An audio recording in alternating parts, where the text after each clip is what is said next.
இந்த இனிய விழாவிலே பங்கேற்பதற்கு ஒரு வாய்ப்பை அளித்த என்னுடைய அன்பு சகோதரர் சங்கர் பச்சான் அவர்களுக்கு முதல்ல என்னுடைய நன்றியை தெரிவித்துக் கொள்கிறேன். இந்த திரைப்படத்தை பற்றிய செய்திகளை உலகம் முழுவதும் எடுத்து செல்ல இருக்கின்ற ஊடக நண்பர்களுக்கு என்னுடைய இனிய மாலை வணக்கம். மேடையில் நிறைய பேர் இருக்காங்க. இதில் பல பேர் மிகச்சிறப்பாக பேசக்கூடியவர்கள். இவங்க எல்லாருடைய பேரையும் நான் சொன்னால் அதுக்கே டைம் கம்மியாகிடும். அதனால் மேடையில் இருக்கின்ற அனைவருக்கும் என்னுடைய இதயபூர்வமான வணக்கங்களை தெரிவித்துக் கொள்கிறேன். வணக்கம். பொதுவாக இந்த டீசர்லாம் பார்த்துருப்பீங்க, பாடலை பார்த்தீங்க. பார்க்கும்போது ஒரு பானை சோறுக்கு ஒரு சோறு பதம் எந்த அளவுக்கு சிறப்பாக இருக்கு அப்படின்றத நீங்கள் தெரிஞ்சிருப்பீங்க. ஆனால் ஒரு பானையும் ருசிக்கக்கூடிய வாய்ப்பு சீமானுக்கும் எனக்கும் அன்பு நண்பர் சிநேகனுக்கும் கிடைச்சது. நேற்று ஒரு புதுமுக இயக்குனர் தன்னுடைய படைப்பில் இந்த அளவுக்கு ஒரு நேர்மையான படைப்பாக தன்னுடைய படைப்பு இருக்கணும் அப்படின்னு நினைக்கிறதே மிகப்பெரிய விஷயம். அந்த விஷயத்தில் சிவபிரகாஷ் இயக்குனர் அவர்களை நிச்சயமாக பாராட்டியே ஆக வேண்டும். அவர் இப்படியெல்லாம் சிந்திச்சதுல ஆச்சரியப்படுறதுக்கு ஒன்றும் இல்லை. ஏன்னா அவர் பாலுமகேந்திரனுடைய பட்டறையிலே தயாரானவர். அதை பரம்பூரா பார்க்க முடியுது. இது ஒரு மிக சீரியஸான படம். அதனால சிவபிரகாஷும் சீரியஸாக தான் இருப்பார் அப்படின்னு நினைச்சேன் நான். ஆனால் அவர் ஒரு சின்ன குறும்புக்காரர் அப்படின்றது இந்த படத்தினுடைய டைட்டில் பார்க்கும்போது எனக்கு தெரியுது. தங்கர் பச்சானுடைய மகனான விஜித் பச்சானை கதாநாயகனாக அறிமுகம் செய்தவர் அவங்க அப்பாவுடைய குணத்தை படத்தினுடைய டைட்டிலாக வச்சிருக்காரு. பேரன்பும் பெருங்கோபம் கொண்டவர் தான் தங்கர் பச்சான். அவரோடு நல்லா நெருங்கி பழகியவர்களுக்கு தெரியும். அவரை பொறுத்தவரைக்கும் அன்பு காட்டுறதுலையும் அவருக்கு நிகர் அவர் தான். கோபம்னாலும் இதே இந்த அரங்கிலேயே கூட பல முறை அவர் வெடித்து சிதறியதெல்லாம் நீங்க பார்த்துருப்பீங்க. அந்த மாதிரி கோபத்தை காட்டக்கூடிய ஒரு மனிதர் அவர். இந்த படம் ரொம்ப ஒரு வித்தியாசமான படைப்பாக வந்திருக்கிறது. சில சமயம் நாம ஒரு கணக்கு போடுவோம், காலம் அந்த கணக்கை மாற்றும். ஆக்சுவலா விஜித் பச்சானை தங்கர் பச்சான் தான் அறிமுகப்படுத்துவதாக இருந்தார் அவர் ஒரு படத்துல. ஆனா காலம் அதை மாற்றி இந்த படத்திலே அவர் அறிமுகம் செய்ய வைத்திருக்கிறது. அதுவே விஜித் பச்சானுடைய முதல் வெற்றியாக நான் பார்க்கிறேன். ஒரு புதுமுக நடிகருக்கு இப்படிப்பட்ட ஒரு கதாபாத்திரத்தில் நடிக்கக்கூடிய வாய்ப்பு அமையறது இருக்குல்ல, அது ரொம்ப பெரிய விஷயம்.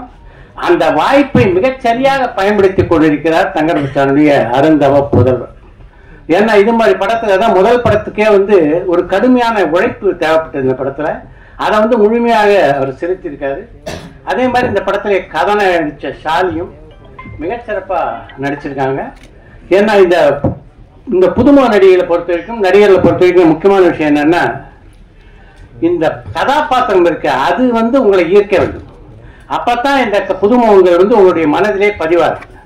இப்ப பாண்டியனை மண்வாசன படத்துல பாரதி ராஜா ஒப்பந்தம் செய்த போது நான் எந்த அளவு மறந்து போனேன் அப்படின்றத பத்தி இங்க இருக்கிற பத்திரிகை நம்மளுக்குலாம் நல்லா தெரியும். ஏன்னா அதை பத்தி நான் பல முறை பேசியிருக்கேன். அதனால திரும்ப அதை பேச விரும்பல. ஏன்னா ஒரு வளையல் கடையில இருந்த பையன் பாண்டியன் யாராவது ஒரு முறை பார்க்கிறார், பார்த்த உடனே இந்த பையனை கதாநாயகனா போடுறான்றார். அதுதான் முதல் படம். யோசிச்சு பாருங்க. தொடர்ந்து படங்கள்லாம் எடுக்கணுன்ற கனவெல்லாம் போயிடுமோ அப்படின்னு நினைச்சேன் நான். ஆனால் அப்படிப்பட்ட பாண்டியன் அதற்கு பின்னாலே 85 படங்களிலே கதாநாயகன் நடித்தான் என்றால் அதற்கு முக்கியமான காரணம் அந்த படத்திலே பாண்டியன் ஏற்றிருந்த வீரன் என்ற கதாபாத்திரம். அந்த வீரன் அப்படியே ஜனங்க மத்தியில் போய் பளிச்சுன்னு ஒட்டிட்டார். அதன் காரணமாகத்தான் பாண்டியன் அந்த அளவுக்கு வெற்றி பெற முடியுது. அப்படிப்பட்ட ஒரு கதாபாத்திரத்தை இந்த படத்துல விஜய் பச்சனுக்கு உருவாக்கி கொடுத்திருக்கிறார் இந்த படத்தின் இயக்குனர். அதுதான் முக்கியமான விஷயம்.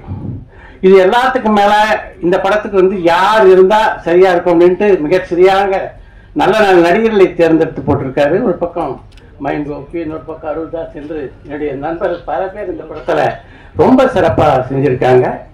எல்லாவற்றுக்கும் மேலாக தன்னுடைய குருநாதரை போலவே இளையராஜாவை இந்த படத்துக்கு கொண்டு வந்தார் பாருங்க. அது இன்னொரு புத்திசாலித்தனமான செய்தி.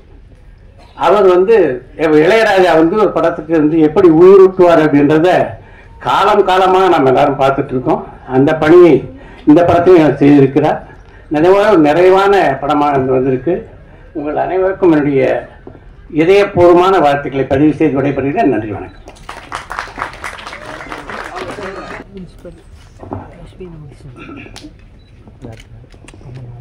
மேடையில் இருக்கின்ற நண்பர்களே, என் தம்பிகளே, உறவினர்களே,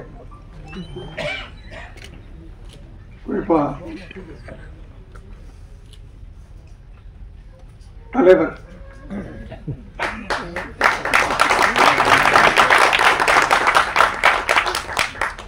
எல்லோருக்கும் என்னுடைய மீடியா நண்பர்களே, சினிமாவை நேசிக்கக்கூடிய அனைவருக்கும் என்னுடைய மாலை வணக்கம். ரொம்ப நன்றி என்னைய உடனே கூப்பிட்டதுக்காக பச்சன் சார். நான் 2 வருஷம் வச்சு ஈவினிங்ல எந்த ஃபங்க்ஷன்ல கலந்துக்கிறது இல்லை. கலந்துக்கணும்னு ஆசை எல்லா நிகழ்ச்சியிலையும்.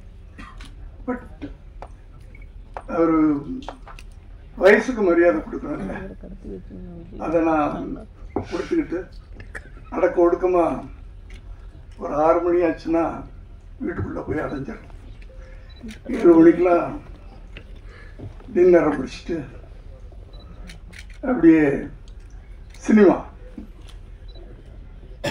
7:30 மணிலேருந்து 9 மணி வரைக்கும் ஏதாவது ஒரு சினிமாவை பார்த்துட்டு அழகா 9 மணிக்கு. அதனால நான் எங்கேயுமே ஈவினிங்ல அதை நான் சொன்னேன். வந்தா வந்து நடுவில் போகக்கூடாது, சபை நாகரிகம் இல்லை. பெரியவங்களா இருக்கும்போது நான் பாட்டுக்கு பேசிட்டு போனேன்னா நல்லா இருக்காது.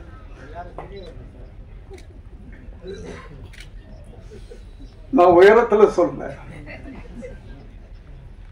பல விஷயங்கள் அதில் அடங்கி இருக்கு. என்னோட பெரியவங்களாம் இங்க இருக்கிறாங்க. தலைவர்கள்லாம் இருக்கும்போது தொண்டர்கள் சின்னவங்க தான்மா.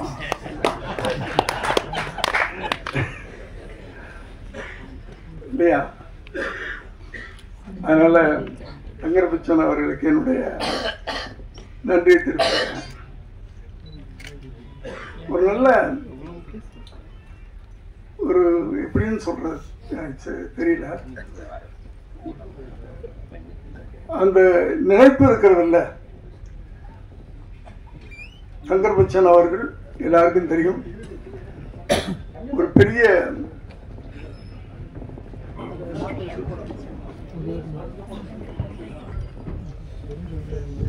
பல காவியங்களை தமிழ் திரையுலகத்துக்கும் தமிழ் மக்களுக்கும் கொடுத்தவர். ஏன்னா அவர் படங்கள் வந்து திரைப்படங்களா நான் பார்த்ததில்லை, ஒரு காவியங்களா தான் இருக்கும்.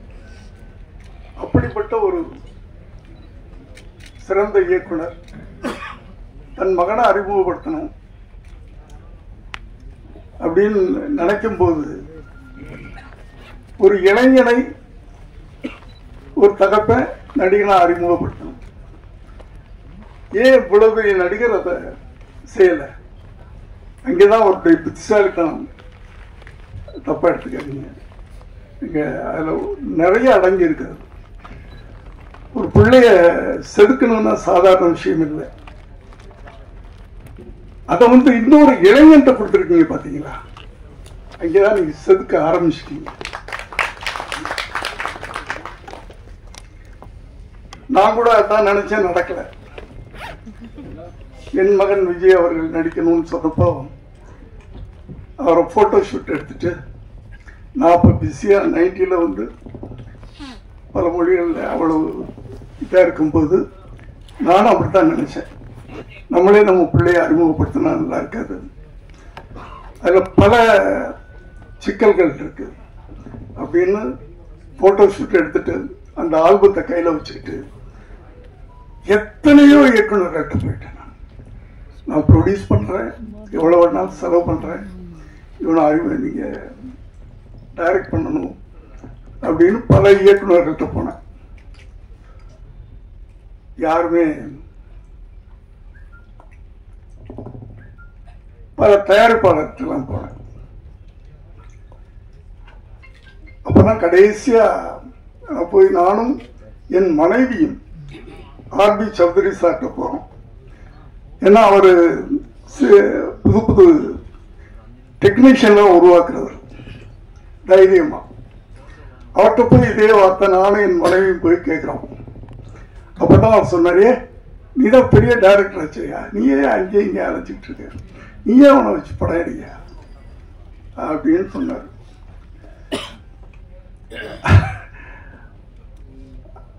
அதனாலதான் நான் வந்து கட்டாயமாக அவரை வந்து நானே வச்சு படம் எடுக்கக்கூடிய ஒரு சூழ்நிலை உருவாச்சு. ஆனா தங்கர் பச்சான் அவர்கள் ரொம்ப அழகான வேலையை பண்ணியிருக்கிறாரு. ஒரு இளைஞனை அறிமுகப்படுத்தணும், அந்த இளைஞர்கள் மத்தியில போய் ஒரு நடிகனா பச்சக்குன்னு நெஞ்சில நிக்கணும். அப்படின்னா இன்னொரு இளைஞன் அந்த இளைஞனை உருவாக்கணும் அப்படின்னு நினைச்சு அந்த பொறுப்பை கொடுத்திருக்கிறாரு. அவரு பாலுமகேந்திரா அவருடைய பட்டை தீட்டப்பட்டவர் அப்படின்னு சொல்றாங்க. எனக்கு அவர் பழக்கம் இல்லை. இருந்தாலும் அவர் இந்த படத்தின் மூலம் முதல்ல ஒரு இயக்குனராக, ஒரு இயக்குனர் சங்கத்தில் அதன் மூலமா கூட நான் ஆசைப்படுறேன். அந்த இயக்குனர் வெற்றி பெற வேண்டும். முதல்ல ஒரு இயக்குனர் அவர் வெற்றி பெற வேண்டும்னு ஆசைப்படுறேன். வெற்றி அடைஞ்சிட்டாருன்னு படம் பார்த்தவங்க சொன்னாங்க என்கிட்ட. ரொம்ப ரொம்ப அழகா அந்த படத்தை பண்ணியிருக்காருன்னு சொன்னாங்க. கேள்விப்படும் போதே சந்தோஷமா இருந்துச்சு. அடுத்து ஹீரோ, அதாவது ஒரு தகப்பனுடைய கனவு தன் பிள்ளை அப்படி வரணும் இப்படி வரணும். ஆனா இவரு தன் பிள்ளையுடைய கனவை நிறைவேற்றுறதுக்காக இந்த ஒரு ப்ராஜெக்ட அவர் ஆரம்பிச்சு பண்ணியிருக்கிறாரு. அவருக்கு என்னுடைய வாழ்த்துக்களை தெரிவிச்சுக்கிறேன். அந்த தம்பி இந்த திரையுலகத்தில் ஒரு பெரிய கலைஞராக வரணும், உருவாகணும் அப்படின்னு நான் வந்து வாழ்த்துறேன். மற்றபடி இதில் சப்போர்ட்டிங் கேரக்டர்ஸ் அப்படின்னு சொன்னால் நிறைய பேர் இருக்காங்க. ரொம்ப அழகாக எல்லாரையுமே புதுமுகம் போடாமல் சப்போர்ட்டிங் தான் ரொம்ப முக்கியம். ஒருத்தனை தூக்கி நிறுத்தணும்னா பக்கத்தில் இருக்கவங்களாம் சேர்ந்தானே தூக்கி நிறுத்தணும். அப்படி ஒரு கனமான கதாபாத்திரங்களை மையப்படுத்தி அப்படி அதை ஏற்று நடிக்கக்கூடிய சிறந்த நடிகர்களை எல்லாம் கூட நடிக்க வச்சிருக்கிறாரு. எல்லோருக்கும் என்னுடைய வாழ்த்துக்கள்.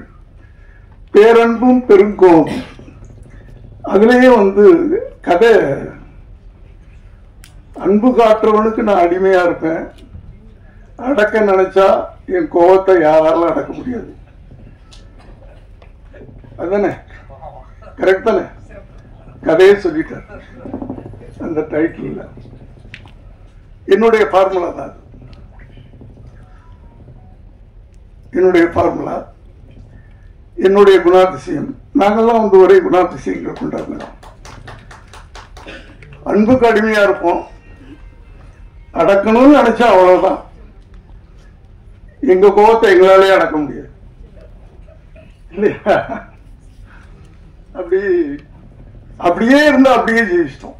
அது ஒரு விஷயம். சோ இந்த படக்குழுவினரையும் சம்பந்தப்பட்ட அத்தனை பேரையும் நான் மனதார வாழ்த்துறேன். இந்த படம் ஒரு பெரிய வெற்றி அடையணும். ஏன்னா சின்ன படங்கள் தான், சிறு முதலீட்டு படங்கள் தான் ஓடணும். அதுக்கு என்ன பண்றதுன்னு தான் தெரியாம தவிச்சுக்கிட்டு இருக்கோம். திரையுலகமே திகைச்சு போய் நின்றுகிட்டு இருக்கு. அதுலேயும் ஒரு மெசேஜ், நீங்க தங்கர் பச்சான் சார் எடுத்துக்கிட்டீங்கன்னா அவருடைய படங்கள்ல எல்லாம் ஆணித்தரமான ஒரு அழகான ஒரு செய்தியை சொல்றார். மெசேஜ் சும்மா எடுத்துட மாட்டார். கத்தி, ரத்தம், வெட்டு, குத்து, அது அவர் தெரியாது. அது காவியங்க. அவர் இந்த படத்தை வழங்குறாரு அப்படின்னு சொன்னா அதுலயும் அதுவும் ஒரு காவியமாகத்தான் இருக்கும் அப்படின்னு நான் நம்புறேன். நான்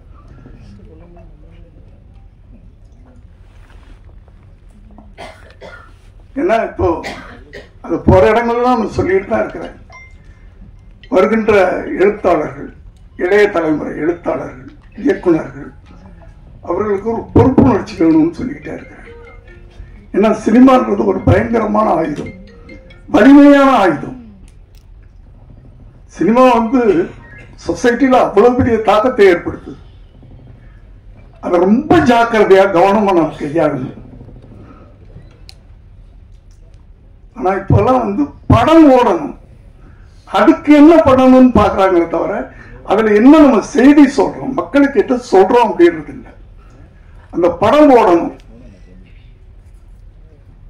என்ன கதை அதெல்லாம் கேட்காதீங்க அப்படின்னு வர்ற இளைஞர்கள் எல்லாரும் இல்லை, ஒரு சிலர் அவங்களுக்கு அந்த பொறுப்புணர்வு வேணும். நீங்க சினிமா மூலமா என்ன சொல்றீங்க மக்களுக்கு, ஜனங்களுக்கு என்ன சொல்றோம்? சும்மா காசு சம்பாதிக்கிறது மட்டும்தான் சினிமா. இப்போ அதுவும் சம்பாதிக்க முடிய மாட்டேங்குது, அது வேற விஷயம். அதான் விட்டுக்கிட்டு இருக்காங்க. இது வந்து இயக்குநர்களுக்கும் இருக்கணும் அந்த அக்கறை, நடிகர்களுக்கும் இருக்கணும், டெக்னீஷியன் அத்தனை பேருக்கு இருக்கணும். ஒரு படத்தை உருவாக்கும் போது அந்த படம் மூலமா ஜனங்களுக்கு நம்ம என்ன சொல்றோம் அப்படின்றது ரொம்ப முக்கியமான விஷயம். இதை நான் ஒவ்வொரு மேடை கிடைக்கும் போதெல்லாம் இதை நான் அழுத்தி அழுத்தி சொல்லிட்டு இருக்கிறேன். ஆகவே குறிப்பா நான் யாரையும் சொல்லலை, எந்த நடிகரையும் சொல்லலை, குறிப்பா எந்த இயக்குநரையும் சொல்லலை, எந்த எழுத்தாளரையும் சொல்ல. வருகின்ற இளைஞர்கள் சமுதாயத்தை மாற்றுங்கள். உங்கள் கையில ஒரு வலிமையான ஆயுதம், சினிமா என்ற ஆயுதம் கிடைத்திருக்கிறது. அந்த ஆயுதத்தை கவனமாக நீங்க பயன்படுத்தணும்னு கேட்டு இந்த படம் மிகப்பெரிய வெற்றி பெறணும்னு வாழ்த்தி விடைபெறுகிறேன். நன்றி, வணக்கம். அனைவருக்கும் வணக்கம், அனைத்து உறவுகளுக்கும் வணக்கம். இந்த மேடை ரொம்ப அழகான மேடை. இந்த மேடையில் எனக்கு பெரிய சந்தோஷம். இங்கே மேல இருக்க எல்லா மக்களும் ஒரு பேச்சு கேட்க தான் உட்காந்துருக்கேன். அவங்க என்ன பேசுவாங்க, எப்படி பேசுவாங்க, எவ்வளவு அழகா பேசுவாங்கிறது நல்லா தெரியும். இந்த படத்துல ஒரு நல்ல ஒரு வாய்ப்பு, அந்த வாய்ப்புக்கான காரணம் கண்ணா ஒரு மூலியமாக அந்த படம் கிடைச்சதா இருக்கு. அது பெரிய நன்றி கண்ணா. நன்றி சொல்ல மறந்துடுவேன், அதனால முதல்ல நன்றி சொல்லிக்கிறேன். மாஸ்டருக்கு பெரிய நன்றி, அதே மாதிரி தம்பிக்கு பெரிய சாய் தம்பிக்கு நன்றி. இந்த படத்துல ஒரு நல்ல கதாபாத்திரம், இந்த கதாபாத்திரத்துக்கு ரொம்ப நல்லா பண்ணியிருக்கேன் அப்படின்னா அந்த புகழ் என் இயக்குனரை மட்டுமே சாரும். இயக்குனருடைய அந்த வழிதான் அது பண்ணியிருக்கேன். ஒருவேளை நல்லா பண்ணல, சரியா பண்ணலன்னா அந்த குறை எனது. நான் சரியா உள்வாங்கி சரியா பண்ணலன்னு அர்த்தம். இந்த கதை ரொம்ப அழகான கதை, ரொம்ப நேர்த்தியான கதை. எல்லாரும் அவ்வளவு உணர்வுபூர்வமா நடிச்சிருக்க படம் ஒரு படம். இதுல நிறைய விஷயங்கள் எனக்கு புதுசா இருந்துச்சு, இப்படிலாம் நடக்குமா அப்படின்னு. ஏன்னா நான் சிட்டிலே பிறந்த சென்னையிலே பிறந்த சென்னையில வந்த பையன் நான். எனக்கு இப்படிலாம் இருக்குமோ கூட தெரியாது. அப்படிங்கிற விஷயத்த வந்து இயக்குனர் சொல்லும் போது காதுல வந்து சொட்டு போவார், இதுதான் கதை, இப்படிதான் பண்ணும், அதிகமா சத்தம் போடாத கோப்பையில என்ன அப்படி இருக்கும் அப்படின்றது படத்துல ரொம்ப அழகா தெளிவா நிதானத்தோட ரொம்ப அழகா சொல்லியிருக்காரு. அதுக்கு பெரிய வாழ்த்துக்கள். இந்த படத்துல எல்லாருமே சிறந்த நடிகர்கள், அவங்க கூட நானும் இருந்ததுக்கு பெரிய சந்தோஷம். நான் படிச்ச கல்லூரியில வந்து நான் கேட்டு வளர்ந்த பாடல் எல்லாமே இளையராஜா ஐயாவோட பாட்டு தான் கேட்டு வளர்ந்திருக்கேன். எனக்கு இளையராஜாவை ரொம்ப பிடிக்கும். அவரை நாங்க எந்த பாட்டு கேட்டாலும் அவரை மாதிரி நாங்க மாறிடுவோம். என்னைக்காவது ஒரு நாளைக்கு அவருடைய இசையில ஏதாவது ஒரு சின்ன சீன் நடிச்சிட மாட்டோமா அப்படி ஒரு பெரிய ஆசை இருந்தது. நான் படம் நடிச்சு முடிச்ச பிறகு அந்த படத்துல ஐயா தான் வந்து மியூசிக் வாசித்தாங்க. அதுல சொன்ன அந்த சீன்ல வந்து ஆறாறு வேணான்ட்டாரு. ஐயோ போச்சே அப்படின்னு நினைச்சோம். நம்ம நினைச்ச ஒரே ஒரு சீன், அந்த சீன்ல வந்து எங்காவது சைலண்டா இருக்கட்டும், அதுல ஆறாறு போட வேணான்ட்டாங்க. போச்சு, அந்த காலகட்டம் போச்சு. அதுக்கப்புறம் சினேகன் ஐயா வந்து வீட்டுக்கு கூட்டு போய் ஐயா பார்க்க வச்சு ரொம்ப நேரம் பேசியிருந்தோம். அந்த புகழும் சந்தோஷம் சினேகன் ஐயாவை சேரும். அது உறவு, அழகான உறவு. அந்த உறவு என்ன சொல்லிச்சு அப்படின்னா, வா போலாங்க ஐயா அப்படின்னு சொல்லி கூட்டு போய் உட்கார வச்சு பேச வச்சாங்க. அவர்கிட்ட நிறைய கத்துக்கிட்டு பார்த்துக்கிட்டு ரசிச்ச காலங்கள். இன்னைக்கு நான் ஒரு கதாபாத்திரம், சின்ன கதாபாத்திரம் நடிச்சதுல அதுல ஐயா வாசிச்சிருக்காங்க. அவரோட வயலின் பேசியிருக்கு, அவரோட நோட்ஸ் பேசியிருக்கு. அது பெரிய சந்தோஷம், நான் பெற்ற பெரிய இன்பம், அது பெரிய பாக்கியம். அந்த பாக்கியத்துக்கு எல்லா புகழும் என் இயக்குனரை மட்டுமே சாரும். இந்த இயக்குனருக்கு பெரிய வாழ்த்துக்கள், மேன்மக்கள் அனைவருக்கும் பெரிய வாழ்த்துக்கள். நான் பேசின வார்த்தைகள் யார் மனசா தெரிஞ்சோ தெரியாமலோ புண்படுத்தினா அது பெரிய மன்னிப்பு. வாழ்க பல்லாண்டு, வாழ்க பலப்படும். மறக்காம இந்த படத்தை தேர்தல் படம் பாருங்க. உங்களோட பெரிய ஆதரவுக்கு முதல் எடுத்துக்காட்டு உங்க கைத்தட்டல் மட்டுமே. வாழ்த்துக்கள். எல்லாருக்கும் வணக்கம். பேரன்பும் பெருங்கோபமும் என்ற ஒற்றை சிந்தனையோடு ஒத்த சிந்தனை உள்ளவர்கள் எல்லாம் ஒருங்கிணைந்த மேடை. அந்த மேடையை நான் பார்க்குறேன். அண்ணன் சித்ரா லட்சுமணன் சொன்ன மாதிரி நேற்று படத்தை பார்க்குற வாய்ப்பு, அண்ணன் சீமான் அவர்களோடு அமர்ந்து அந்த படத்தை பார்க்குற வாய்ப்பு கிடைச்சிச்சு. அதுக்கு வந்து நம்முடைய மூத்த அண்ணன் தங்கர் பச்சன் அவர்களுக்கு தான் நன்றி சொல்லணும். படத்தை பார்த்தோம், ரொம்ப அழகான படம். நிறைய நேரத்தை நான் எடுத்துக்க விரும்பல. காலகாலமாக மானுட ஜாதியை வேண்டான்னு சொல்லிட்டு இருக்கிற ஒரு மானுட ஜாதி தொடர்ந்து ஒரு யுத்தத்தை நடத்திக்கிட்டு இருக்கு. அவனவன் ஜாதியை அவனவன் கொண்டாடினாலும் பொதுவெளியில் ஜாதிக்கு எதிரானவன் போல தன்னை சித்தரித்துக் கொள்வதில் எல்லாம் முனைப்பாக இருக்கிறான். அந்த முனைப்பில் 1% உண்மையாக இருந்தால் இந்நேரம் ஒரு மிகப்பெரிய தீர்வு கிடைத்துவிடும் அப்படிங்கிற ஒரு மிகப்பெரிய ஆதங்கம் எல்லா படைப்பாளர்களுக்குள்ளேயுமே இருக்கு. அந்த ஒரு பெரிய யுத்தத்துடைய தொடர்ச்சியாகத்தான் நான் பேரன்பையும் பெருங்கோபத்தையும் பார்க்கிறேன். அடுத்தடுத்த கடத்துக்கு பலது ஆயுதங்கள் இல்லாமல் சிந்தனை என்கின்ற வலுவான ஆயுதத்தோடு இந்த யுத்தத்தை தொடர்ந்து படைப்பாளிகளும் படைப்புகளும் சிந்தனையாளர்களும் சமூக சிந்தனையாளர்களும் எடுத்துக்கொண்டு நகர்ந்து கொண்டே போகிறார்கள். அதனுடைய அடுத்த கட்ட ஒரு மிகப்பெரிய நகர்தலாக இந்த படம் இருக்கிறது. ஜாதிக்கு எதிரான படம் தான், ஆனால் அது எங்கே போய் முடியும் அப்படிங்கிற காலப்போக்கில் இது ஒரு மிகப்பெரிய ஜன்னலையோ ஒரு பெரிய வாசலையோ திறந்திருக்கிறது என்ற நம்பிக்கை இருக்கிறது. எந்த மேடையில நான் ரொம்ப விரும்புறதுன்னா, தினந்தோறும் அண்ணனுடைய பேச்சை கேட்டுக்கிட்டே இருந்தாலும் இந்த மாதிரி மேடைகள்ல தான் அண்ணனுடைய குரல் ரொம்ப அழுத்தமா இருக்கணும் அப்படிங்கிறதுனால என்னுடைய நேரத்தையும் அண்ணன் சீமான் அவர்களுக்கு கொடுத்து நடித்த அத்தனை பேருக்கும் அற்புதமா பண்ணியிருக்காங்க. அழகா வேலை வாங்கிருக்கீங்க. எப்பவுமே ஒரு வலுவான சிந்தனைக்கு பிரம்மாண்டம் தேவையில்லை என்ற அழுத்தமா ஒரு விஷயத்த சொல்லலாம். அதுபோல இந்த வலுவான படத்திற்கு பிரம்மாண்டம் தேவையில்லை என்றாலும் நம்மளுடைய பிரியங்கள் தேவைப்படுகிறது. உங்கள் பிரியத்தால் இந்த படம் வெற்றி பெறட்டும். நன்றி, வணக்கம், வாழ்த்துக்கள். ரொம்ப மகிழ்ச்சியா இருக்கு, ரொம்ப சந்தோஷமா இருக்கு. சிவபிரகாசம் முதல் திரைப்படம் அவருக்கு, என்னுடைய நண்பர். இந்த திரைப்படம் சில திரைப்படங்கள் வெற்றி அடையும் போது வியாபார ரீதியாக சினிமா நல்லா இருக்கும்.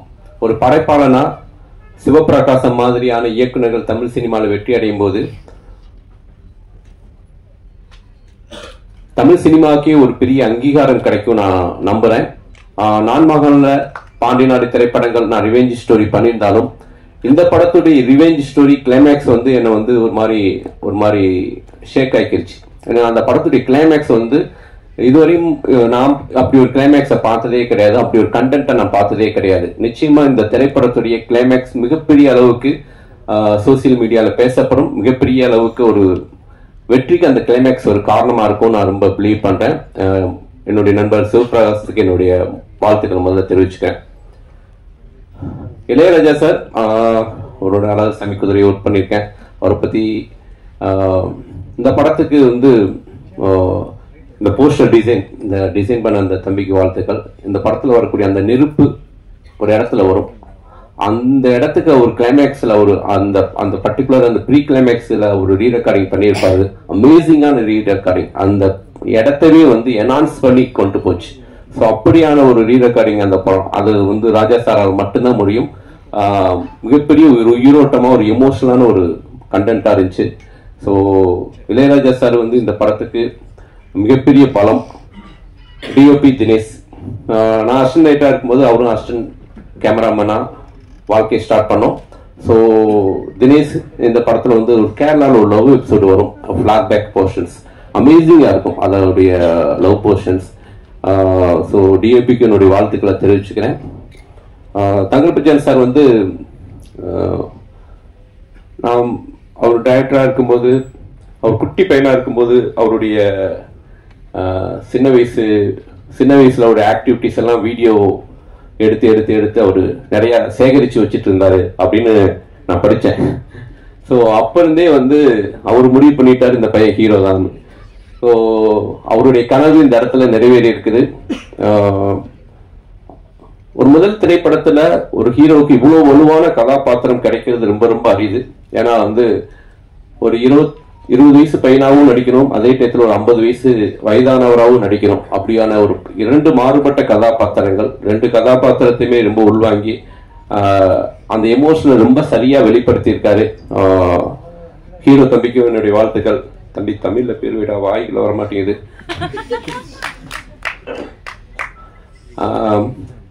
ஷாலி இந்த படம் பார்த்து முடிச்சோடனே நான் டைரக்டர்கிட்ட சொன்னேன், இந்த பொண்ணு யாரு, மலையாளியா அப்படின்னு கேட்டேன். இல்ல சார் தமிழ் பொண்ணு தான் அப்படின்னாங்க. ஸோ என்னுடைய ஒரு படத்துக்காக ஷாலியை நான் மீட் பண்ணி பேசினேன். இப்போ இந்த படத்துல இன்னொரு கேரக்டர் பண்ணேன். என்னுடைய 2K லவ் ஸ்டோரி திரைப்படத்துல இங்க அவங்க ஹரிதா கானா, ஓகே, ஹரிதா வந்து என்னுடைய திரைப்படத்தில் நடிக்க வச்சேன். ஸோ இந்த படத்துடைய மெயினா இந்த படம் என்ன அப்படின்னா, இந்த படத்துடைய கிளைமேக்ஸ் தான் இந்த படத்தை வந்து வேறொரு திரைப்படமா மாத்துது. அதனால இந்த திரைப்படம் நிச்சயமா வந்து மக்களுக்கு ஒரு புது விதமான உணர்வை கிடைக்கும். இந்த திரைப்படத்தின் மூலம் தமிழ் சினிமாவுக்கு ஒரு நல்ல ஹீரோ கிடைச்சிருக்காரு. கண்டிப்பா ஒரு பேஷனான ஒரு ஹீரோவா தமிழ் சினிமால, ஏன்னா ஒரு இயக்குனருடைய பையன் ஒரு இயக்குனருடைய வழியை புரிஞ்சுக்கிட்டு அவருக்கு சப்போர்ட் பண்ணியிருக்காரு. நிச்சயம் இந்த திரைப்படம் மிகப்பெரிய வெற்றி அடையும். இந்த திரைப்படத்தை வாங்கி ரிலீஸ் பண்ணக்கூடிய சார் உங்களுக்கும் என்னுடைய வாழ்த்துக்கள் சார். Thank you so much. அனைவருக்கும் வணக்கம். மேடையை அலங்கரித்து கொண்டிருக்கும் அனைத்து பெரியோர்களுக்கும் என்னோட வணக்கம். நான் ஏன் பெரியோர்கள் சொல்றேன்னா, வயசுல இல்லை, master minds, master thinkers, writers, poet, கலைஞர்கள் அனைவரும் இங்கே இருக்காங்க. இந்த மேடையை பார்க்கும்போது எனக்கு என்னோட ஃபர்ஸ்ட் படம் ஆரோகணம் தான் ஞாபகம் வருது. அன்னைக்கு அங்கே பாலச்சந்தர் சார் இருந்தார், பாரதி ராஜா சார் இருந்தார், பாலு மகேந்திரா சார் இருந்தார். ஸோ அந்த மாதிரி ஒரு வைப் யூனோ இங்கே எனக்கு தெரியறது. ஸோ உங்களுக்கு இது டெபியூ ஃபிலிம், இந்த ஹீரோக்கு டெபியூ ஃபிலிம், டிரெக்டருக்கு டெபியூ ஃபிலிம், ஹீரோயினுக்கு டெபியூ ஃபிலிம், அப்படி எல்லாருக்கும் debut film. So it's such an important day for them. அந்த மாதிரி ஒரு நாள்ல இத்தனை பேரும் இங்க வந்து அவங்கள வாழ்த்துறது இது ஒரு பெரிய ஒரு blessing. Aarohanam you know music release அன்னைக்கு அந்த ப்ரெஸ் மீட்டுக்கு முன்னாடி நாங்கள் படத்தை காமிச்சிட்டு தான் அப்புறம் எல்லாரையும் மேடை மேலே ஏற்றினோம். அதே மாதிரி இன்னைக்கு இங்கே வந்து பேசினவங்க எல்லாருமே most of them have seen the movie இல்லையா. படத்தை பார்த்துட்டு இப்போ சுஷீந்திரன் சார் பேசும்போது அவர் படம் பார்த்துட்டு அவ்வளோ உணர்வு பூர்வமா பேசினாரு. He's a brilliant director, brilliant writer. இப்போ அவர் வந்து எனக்கு கிளைமேக்ஸ் வந்து இவ்வளோ தூரம் ஒரு தாக்கத்தை ஏற்படுத்துதுன்னு சொல்லும்போது நமக்கு அது நிஜமாவே இந்த படத்தை பார்க்கணும்னு தோணுது. ஸோ இந்த மாதிரி ஒரு மியூசிக் ரிலீஸ்க்கு முன்னாடி படத்தை காமிச்சிட்டு அவங்க பேசும்போது பிலீவபிளா இருக்கு. அது ஒரு பெரிய ஒரு கான்ஃபிடென்ஸ், அது டிரெக்டரோடும் ப்ரொடியூசரோடும் கான்ஃபிடென்ஸ் நினைக்கிறேன் அது. அண்ட் இந்த டீமுக்கு நான் என்ன சொல்ல விரும்புறேன்னா, இந்த ஜேர்னியே வந்து இதுல நம்ம ஜெயிப்போம், அதுக்கப்புறம் நம்ம நினைச்ச நம்ம எக்ஸ்பெக்ட் பண்ணது வராம இருக்கலாம், அதை விட பெருசா வரலாம், இந்த மாதிரி எல்லாம் நடக்கும். But the journey it self is so beautiful.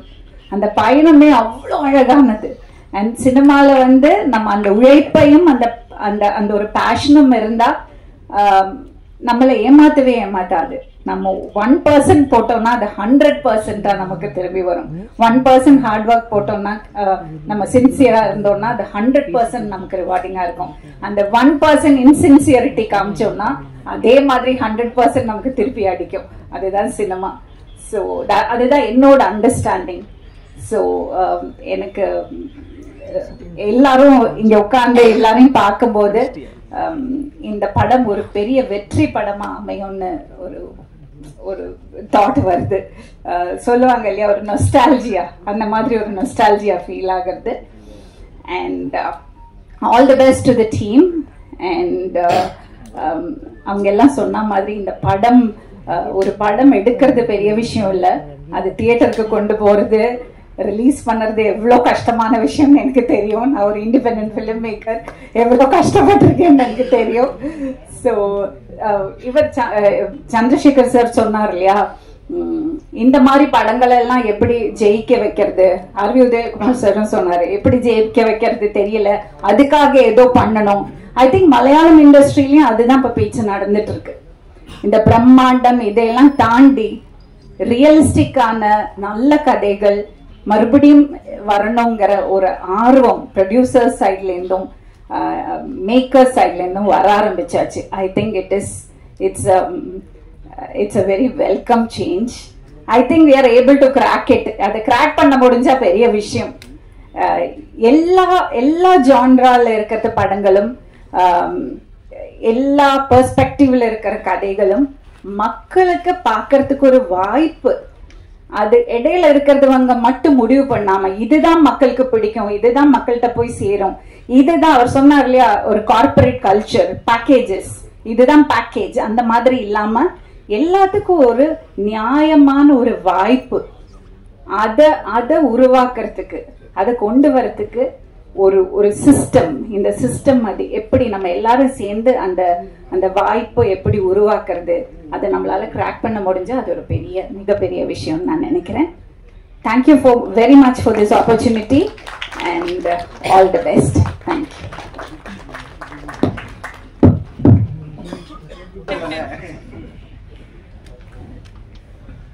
அனைவருக்கும் வணக்கம். அன்னையில இருக்க பேசுனே தெரியல எனக்கு. பேரன்பும் பெருங்கோபமும் என்னுடைய அன்பு தம்பி சிவபிரகாஷ் இயக்கத்தில் வந்திருக்கு.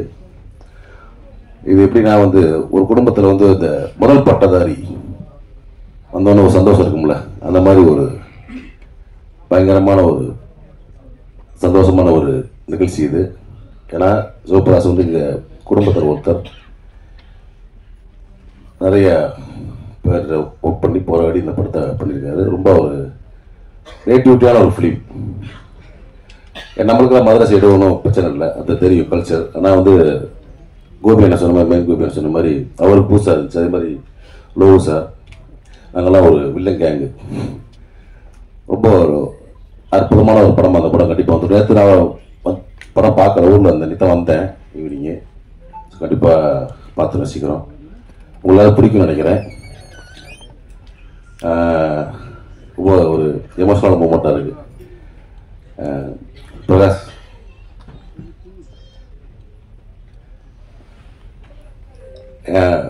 அன்பு மகள் அரணி அவங்க அப்பாவோட விழாவை வீடியோ எடுத்துக்க. மேலே வா அரணி, வா வா வா வா.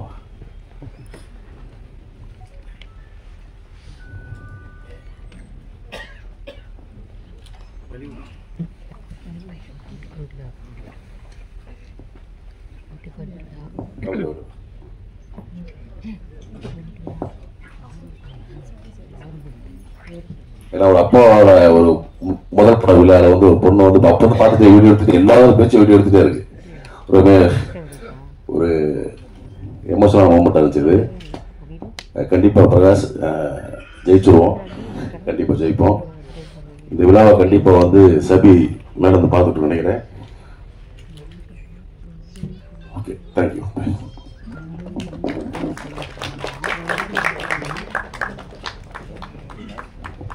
Thank you so much for making such an emotional moment, sir. Okay. மேடையில் வீட்டிற்கும் எல்லாருக்கும் எனக்கு ரொம்ப பிடிச்ச எல்லா டைரக்டர்ஸ் இங்கே இருக்காங்க. கிரியேட்டர்ஸ், டைரக்டர்ஸ், ரைட்டர்ஸ் எல்லாருக்கும், இந்த ஃபுல் படத்தோட டீம், ஆடிட்டோரியமில் உட்கார்ந்துருக்கும் எல்லாருக்கும், பிரஸ், மீடியா, உங்கள் எல்லாருக்கும் உங்கள் தேவயானி ராஜகுமாரின் அன்பான வணக்கம். ரொம்ப சந்தோஷமா இருக்குது. விஜித் பச்சன் நான் ரொம்ப சின்ன பையனா பார்த்திருக்கேன். அவனோட தம்பியும் அண்ணனும் 2 பேரும் குட்டி குட்டி குழந்தைங்களா பார்த்து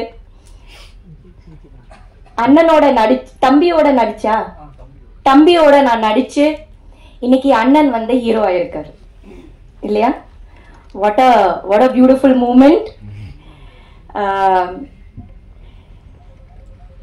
தங்கர் பச்சன் சாரோட கூட நான் நிறைய படங்கள் பண்ணியிருக்கேன்.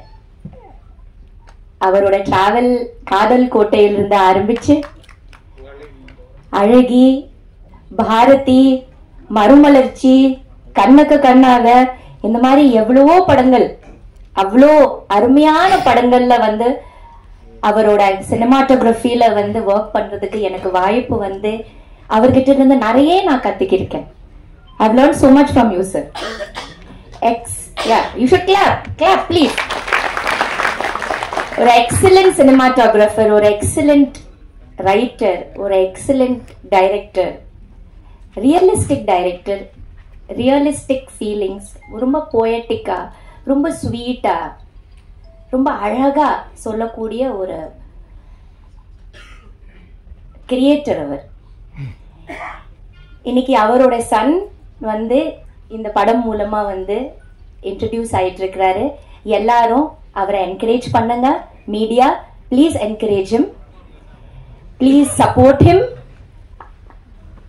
இந்த படத்தை நல்லா எழுதி நல்லா சப்போர்ட் பண்ணி இந்த படம் பெரிய வெற்றி அடையிறது உங்க கையில தான் இருக்கு. அழகான ஒரு படம் கண்டிப்பா எடுத்திருக்காங்க. எனக்கு அந்த பாட்டு ரொம்ப பிடிச்சிருந்தது சார். அந்த திருவிழா பாட்டு அப்படியே ஒரு திருவிழா, ஒரு கோயில் செட்ட இதுக்குள்ள போயிட்டு வந்த மாதிரியே இருந்தது. அவ்வளோ பியூட்டிஃபுல்லா, அவ்வளோ ரியலிஸ்டிக்கா இருந்தது. ரொம்ப அழகா இருந்தது. ராஜா சாரோட பிளெஸிங்ஸ் இந்த படத்தில் இருக்கு. அதனால இந்த படத்தோட ப்ரொடியூசருக்கு வாழ்த்துக்கள், டைரக்டருக்கு வாழ்த்துக்கள், full team, heroine to you also வாழ்த்துக்கள். விஜித், உங்களுக்கு ஒரு மேடை ரெடி பண்ணியாச்சு. அப்பா அம்மா உங்களுக்கு ஃபுல் சப்போர்ட் பண்ணியாச்சு. ஒரு நல்ல படம் நீங்க அறிமுகம் பண்றீங்க. இனிமே you have to work very hard. It's all about hard work. யாருக்கும் ஒன்னும் செய்ய முடியாது, வளர்க்க முடியாது. நம்மளோட ஸ்டஃப் தான், நம்மளோட பேஷன் தான். நீங்க ரொம்ப லக்கியா இருக்கீங்க. உங்களுக்கு ஒரு மேடை ரெடியா இருக்குது. உங்களுக்கு அவ்வளோ பெரிய ஒரு மாதா பிதா குரு எல்லாம் கூட இருக்கிறாங்க. இருந்துட்டு உங்களுக்கு ஒரு பிளாட்ஃபார்ம் ரெடி பண்ணி கொடுத்தாச்சு. இனிமே it is up to you how you do and stand, and it's all about hard work. You have to work very hard. You have to be very passionate about it. Nobody can do anything to anyone. யாருக்கு எதுவுமே இங்க வந்து பண்ண முடியாது. நம்மளோட சொந்த stuff, நம்மளோட சொந்த உழைப்பு, நம்மளோட சொந்த ஃபயர் தான் நமக்கு ஒரு இடத்துக்கு கொண்டு செல்லும். As youngsters, this is a small advice from me. You have to be very passionate about your work. You have to give your 100% to it. You have to love it, utmost love to it. Then it will love you. It's going to be very hard. It's going to be very hard. It's not easy. Life is not easy. இது வந்து red carpet கிடையாது. ரொம்ப heart இருக்கும், ரொம்ப கஷ்டம் வரும். ஆனா அத கஷ்டமா நினைக்காம எப்பவுமே வந்து ஹாப்பியா நினைச்சிட்டு கிடைக்கிற அந்த சந்தோஷத்தை வந்து என்ஜாய் பண்ணுங்க. As newcomers, you enjoy each and every second you get to work in this cinema. You love it the most, and see how cinema gives you. Okay, love it the most to both of you and to the whole team. And I wish the whole team all the very best, especially to Thankar Bachchan sir and his family. Or ma'am, உங்களை பார்த்துட்டு தான் இருக்கிறேன் நானு. உங்களோட support எப்பவுமே இருக்குது சாருக்கு. And is a wonderful person. என்னோட லைஃபோட நிறைய என்ன சொல்றது, காதல் கோட்டையிலே எனக்கு அவ்வளோ அழகா காமிச்சு, மறுமலர்ச்சி, பாரதி படம் நான் பண்ணதே சார்னால தான். சார் சொன்னாரு, கண்டிப்பா நீ பண்ணணும் தேவயானி, அந்த மாதிரி ஒரு கேரக்டர் வராது. எனக்கு எதுவுமே தெரியல. சாரோட இதுதான் மறுமலர்ச்சி. இந்த மாதிரி அற்புதமான ஒரு கேரக்டர்ஸ் கொடுத்த படங்கள் கூட சார் கூட ஒர்க் பண்றதுக்கு வாய்ப்பு இருந்தது. So thank you sir, thank you so much. I have learnt so much for you. So wishing the whole team all the very best. Vijith, you make it big. Okay, நல்லா பண்ண. அரவிந்த்க்கும் கேட்டுன்னு சொல்லு. அழகில இவனோட தம்பியா அண்ணனா? எனக்கு எப்பவுமே கன்ஃபியூஷன். ஒரு தம்பி கூட தான் நடிச்சேன். வந்திருக்கானா? எங்க வாங்க. நியாயமா நீங்க தான், நான் நினைச்ச நீங்க தானே. பார்த்தா உள்டாவா மாறிடுச்சு. சோ நீங்க தானே அந்த பாலு? இவ்வளவு தூரத்துல இருந்து பாலு பார்த்தா எப்படி இருக்கும்? Balu, please come here. Let me see the big Balu now.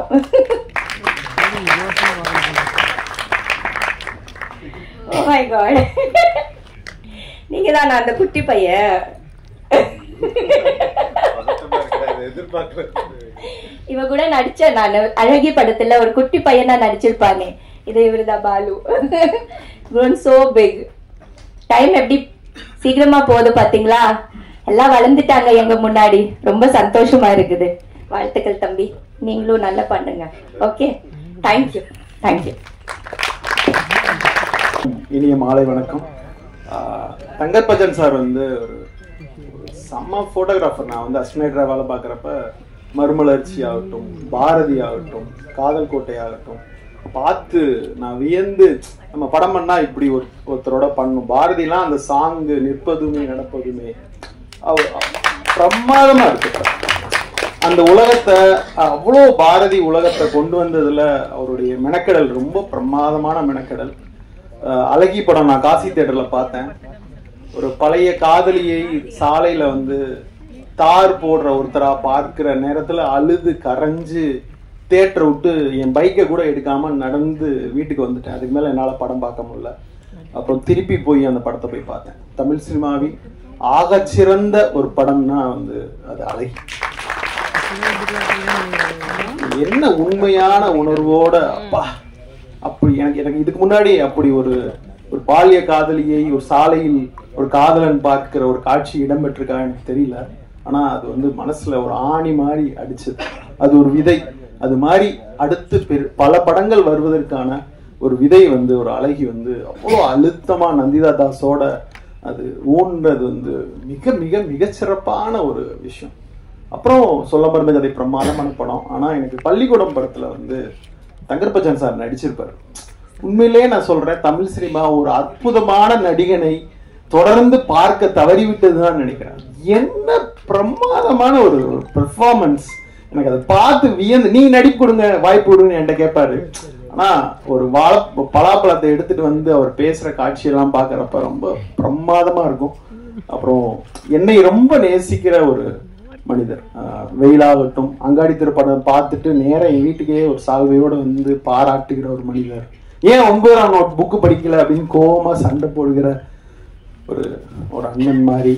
அவ்வளோ இப்ப நான் கோவிட்ல உடம்பு சரியில்லாம இருந்தப்ப ஒரு ஹோமியோ டாக்டர் சொல்லி அவர் மருந்து அனுப்பிச்சு அப்படின்னு தொடர்ந்து என் மேல ரொம்ப அன்போடு இருக்கிற அவரு தங்கர் பச்சான் சார். தங்கர் பச்சான் தொடாத துறைகளே இல்லைன்னு சொல்லலாம். அவ்வளோ துறைகளை தொட்டால் எல்லாத்துலயும் எனக்கு தெரிஞ்சு நல்ல நல்ல விஷயங்களை அவர் செஞ்சிருக்கிறாரு. ஸோ இன்னைக்கு அவர் படங்கள் மீது நம்மளுக்கு கொண்ட பேர் அன்பு இருக்குல்ல, அந்த வாழ்த்துக்கள் வந்து ஜீத் பச்சானுக்கு வந்து மொத்தமா கைமாறும் அப்படின்னு நான் நினைக்கிறேன். ஏன்னா ஒரு முறை லிங்குசாமி என்கிட்ட சொல்லிட்டு இருந்தாரு, தவமாய் தவம் இருந்த படம் பார்த்தப்ப ராஜ்கிரண் சார் நடிப்புக்கு யாருமே தியேட்டர்ல கைதட்டல, அப்படியே கண்கலங்கி அழுதுட்டு போயிட்டாங்க. அடுத்த படம் சண்டைக்கோழி வருது, அவர் என்ட்ரி ஆனோட கைதட்டுறாங்களா நிமுக்குறாங்களா. அப்ப ராஜ்கிரண் சார் லிங்குசாமி உட்கார்ந்து பேசுறப்ப, சார் தவமாய் தவம் இருந்து நடிச்சுட்டு தான் சார் இவங்கெல்லாம் கைதட்டுறாங்க அப்படின்னு அந்த வாழ்த்துகள் எப்படி இன்னொரு படத்துக்கு கைமாறும் அப்படின்னு சொல்லுவாங்க இல்லையா, அது மாதிரி தங்கர் பச்சான் சார் இவ்வளோ அற்புதமான படங்களுடைய வாழ்த்துகள் வந்து அவருடைய பையன் ஒரு படமா நடிக்கிறப்ப அது மொத்தமா கைமாறும் நான் நம்புறேன். அப்படி வாழ்த்துறேன். இந்த விஷுவல்ஸ் எல்லாம் பாக்குறப்ப கேமரா ஒர்க் ரொம்ப நல்லா இருந்துச்சு. டயலாக்ஸ் உண்மையிலேயே பிரமாதமா எழுதியிருந்தாரு நண்பர் முருகேஷ் பாபு அவர்கள். ரொம்ப பிரமாதமா இருந்துச்சு. எண்டு வசனம் ரொம்ப சிறப்பாக இருந்துச்சு. தீண்டாமை ஒரு பெருங்குற்றம்ட்டு. ஆனா தீண்டாமை பெருங்குற்றம் தான் படிச்சுட்டே இருப்போம். தீண்டாமையை உருவாக்குற ஜாதி பெருங்குற்றம் சொல்லணும், ஜாதியை உருவாக்குற இன்னொன்று, அதை உருவாக்குகிற இன்னொன்று. இது மொத்தத்தையும் என்னைக்கு இந்த மனித குலம் மொத்தமா அழிக்குதோ அதுதான் இந்த ஒரு அழகு அன்பு பூக்குற காலம். அது வரைக்கும் தொடர்ந்து நாம் தீண்டாமை பற்றி, தீண்ட முடியாதவர்கள் தீண்ட தகாதவர்கள் என்ற 2 வகை இருக்கிறது. அவர்களிடமிருந்து நம்மளை காப்பதற்காக தொடர்ந்து கலை மூலமாக இது மாதிரியான ஒரு தொடர் படைப்புகளை நிகழ்த்தி கொண்டே இருக்க வேண்டும். டைரக்டருக்கும் சரி, விஜித் பச்சானுக்கும் சரி, இந்த படம் ஒரு முக்கியமான படமாக அமைய வேண்டும் என்று மனதார வாழ்த்துகிறேன். நன்றி, வணக்கம்.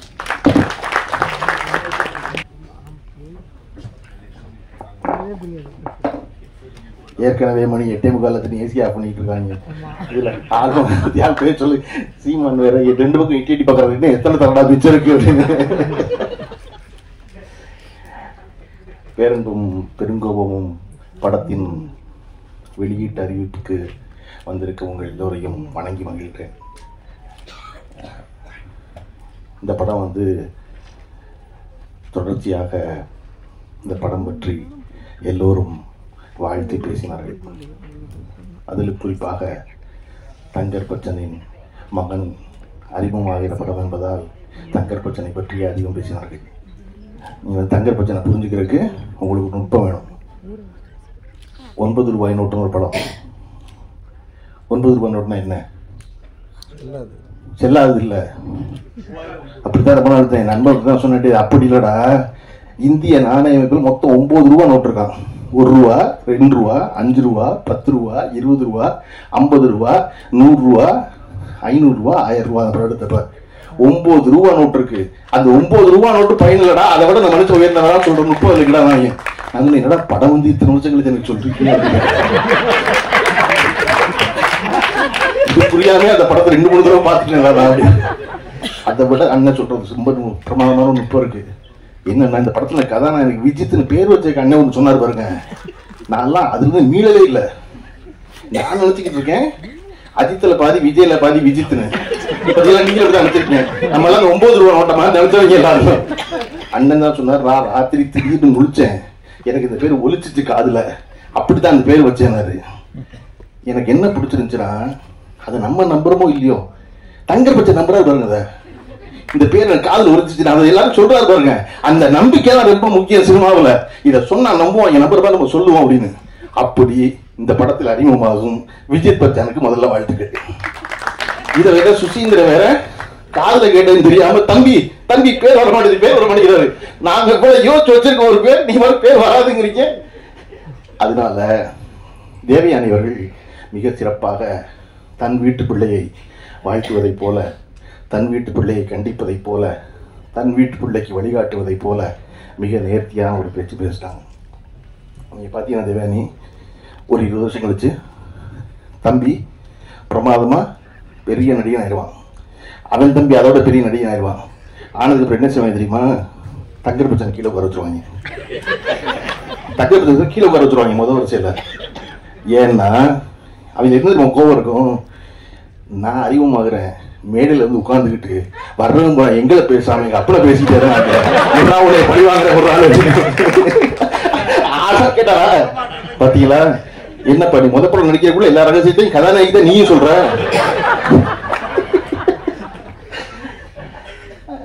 இந்த படத்தினுடைய இயக்குனர் சிவபிரகாஷ் அவர்கள் என் அலுவலகத்தில் நான் இருந்த நாட்களை விட அதிக நாட்கள் இருந்தவர். நான் போறனதுலயே அலுவலகத்தில் இருப்பார். அது அவர் ஒரு நுட்பமான ஒரு அரசியல் தேர்ந்தவர். நீங்க அரசியல்லாம் உன்னை கட்சியில் நினைச்சக்கூடாது.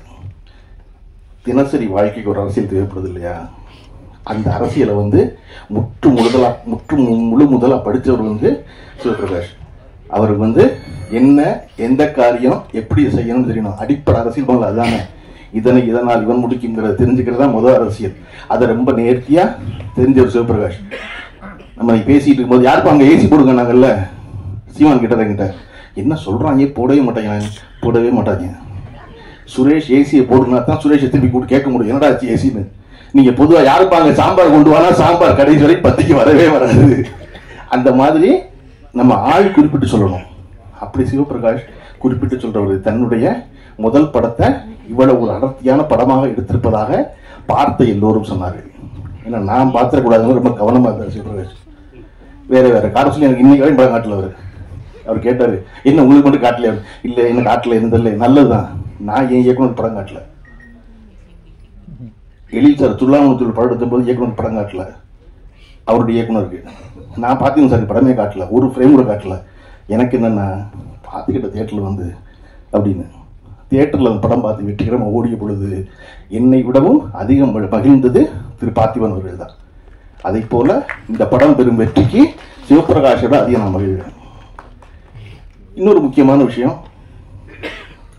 தொடர்ச்சியாக மேடையில் பேசிய எல்லோரும் இந்த படத்துக்கு தொடர்பில்லாத செய்திகளை சொல்லிக்கிட்டே இருந்தாங்க. அது பொதுவான சினிமா செய்திகளாக இருந்தால் கூட அப்படி பேச வேண்டாம்னு நினைப்பேன். நான் சொல்றதுக்கு இன்னொரு இடம் இருக்கு, வேற இடத்துல சொல்லிக்கலாம் போய் அப்படின்னு. இது பேரன்பும் பெருங்கோவங்கிற ஒரு படம். அந்த படம் வெற்றி வரணும்னு விரும்புகிற வாழ்த்துறை எல்லோரும் கூடியிருக்கும். ஆனால் அப்படி சூழல்ல உதயகுமார் அவர்கள் போல, இசை அவர்கள் போல படம் ஓட மாட்டேங்குது சொல்லாது. படம் ஓடும். எப்படி படத்தை ஓட வைக்கிறேன்னு தெரியல, நல்ல படம் எடுத்தா ஓடும், அவ்வளோதான். ரொம்ப சிம்பிள்.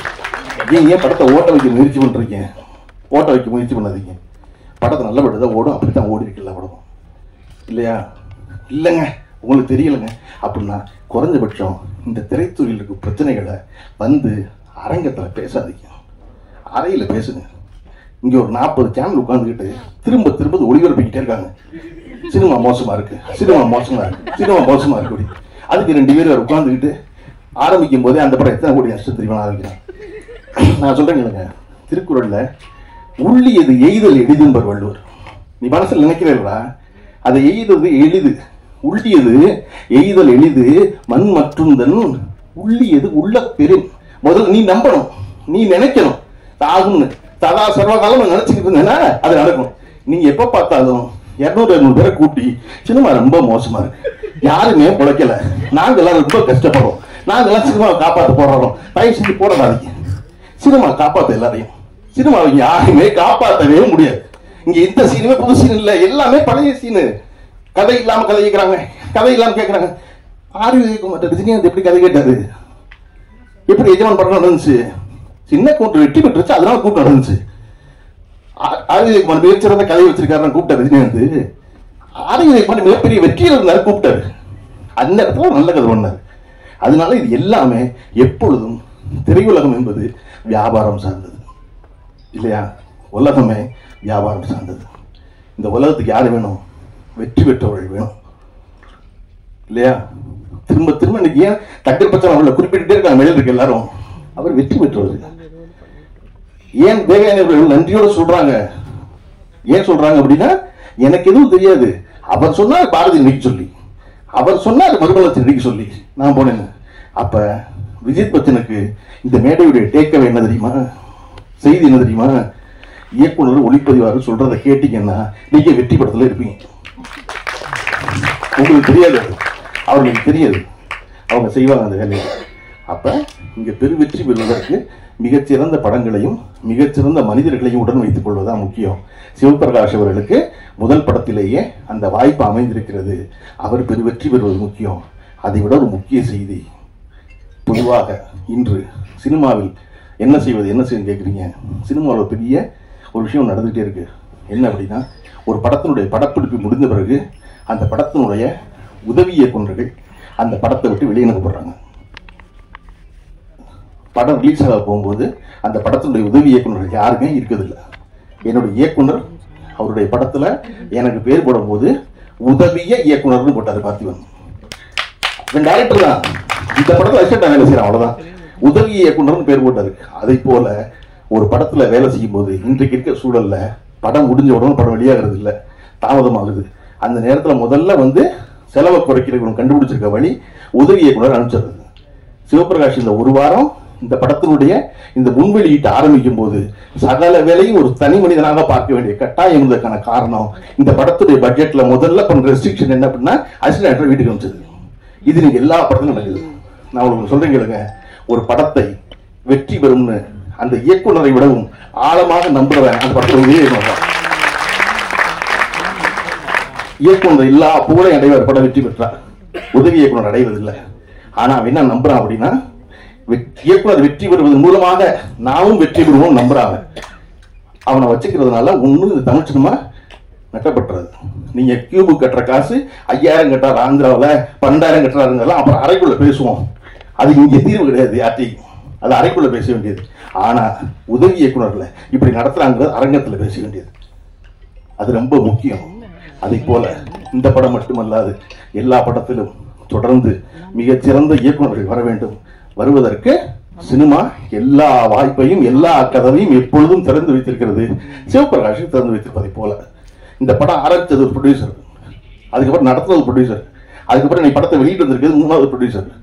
ஏன்னா அந்த படம் தனக்குரியவர்களை தேர்ந்தெடுத்து வெளியே வந்து சேர்கிறது இல்லையா?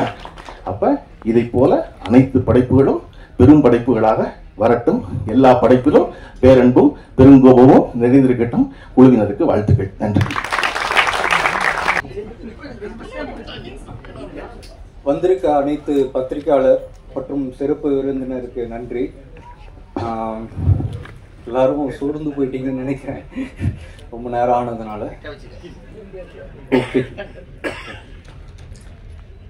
இந்த படத்துல நான் ஒரு பங்கா இருக்கிறதுல ரொம்ப பெருமையா நினைக்கிறேன். சார் இது மாதிரி எனக்கு ஒரு கதாபாத்திரம் கொடுப்பாருன்னு நான் நினைச்சு கூட பார்க்கல. அவரு எனக்கு நம்பி கொடுத்தார். இதோட பயணம் நான் என்ன அனுபவிச்சனோ நீங்க பார்க்கும்போது அதை அனுபவிப்பீங்க. எனக்கு வலி, ஏமாத்துறது, துரோகம், வெறுப்பு இதெல்லாம் பார்க்காம வளர்ந்த பையன், உண்மையாக தான் சொல்லணும். ஆனால் இந்த படம் எனக்கு அதெல்லாம் கற்றுக் கொடுத்துச்சு. எனக்கு நடிப்பு கற்றுத்தரதோட அந்த ஸ்பேஸ் எனக்கு கொடுத்தாரு. தனிமைக்கு சத்தம் இருக்குதுன்றது இந்த பேரன்பும் பெருங்கோவும் எனக்கு கற்றுக் கொடுத்துச்சு. அவன் ரொம்ப வலி உள்ளவன். அவன் கண்ணை பாருங்க, அந்த கண்ணாடிக்குள்ளதான் இருக்கும். நான் இப்பயும் ஜீவாவை எனக்கு எதிர்த்தாப்புல தான் பார்க்குறேன். அப்படிதான் என்னை பார்க்க வச்சாரு. இல்லை சார், நான் விளையாட்டுக்கு சொல்ல, நான் தனிமையா இருக்கும் போது இந்த கதாபாத்திரம் என் கூடயே இருந்தது, பேசிச்சு. எனக்கு அதுக்கான உடல் கிடையாது, அந்த உடலை வர வச்சுது. எனக்கு அதுக்கான குரல் கிடையாது, என் குரல் ரொம்ப குழந்தை மாதிரி இருக்கும், குரல் கொடுத்தது. நடிப்புக்கும் கடவுளுக்கும் சம்பந்தம் இருக்குதுன்றது இந்த கதாபாத்திரம் என் மேலே ஏறும்போது பார்த்தேன். ஆக்சுவலி நான் சாமிலாம் பெருசாக நம்ப மாட்டேன். ஏதோ ஒன்று வந்தது. இல்லை, நான் இதை படத்தை பற்றி சுத்தமாக பேசக்கூடாதுன்னு இருந்தேன், ஏன்னா நம்மளே பண்ணிட்டு. ஆனால் இந்த அனுபவம் இருக்குல்ல, நீங்கள் படத்தை பாருங்க தெரியும்.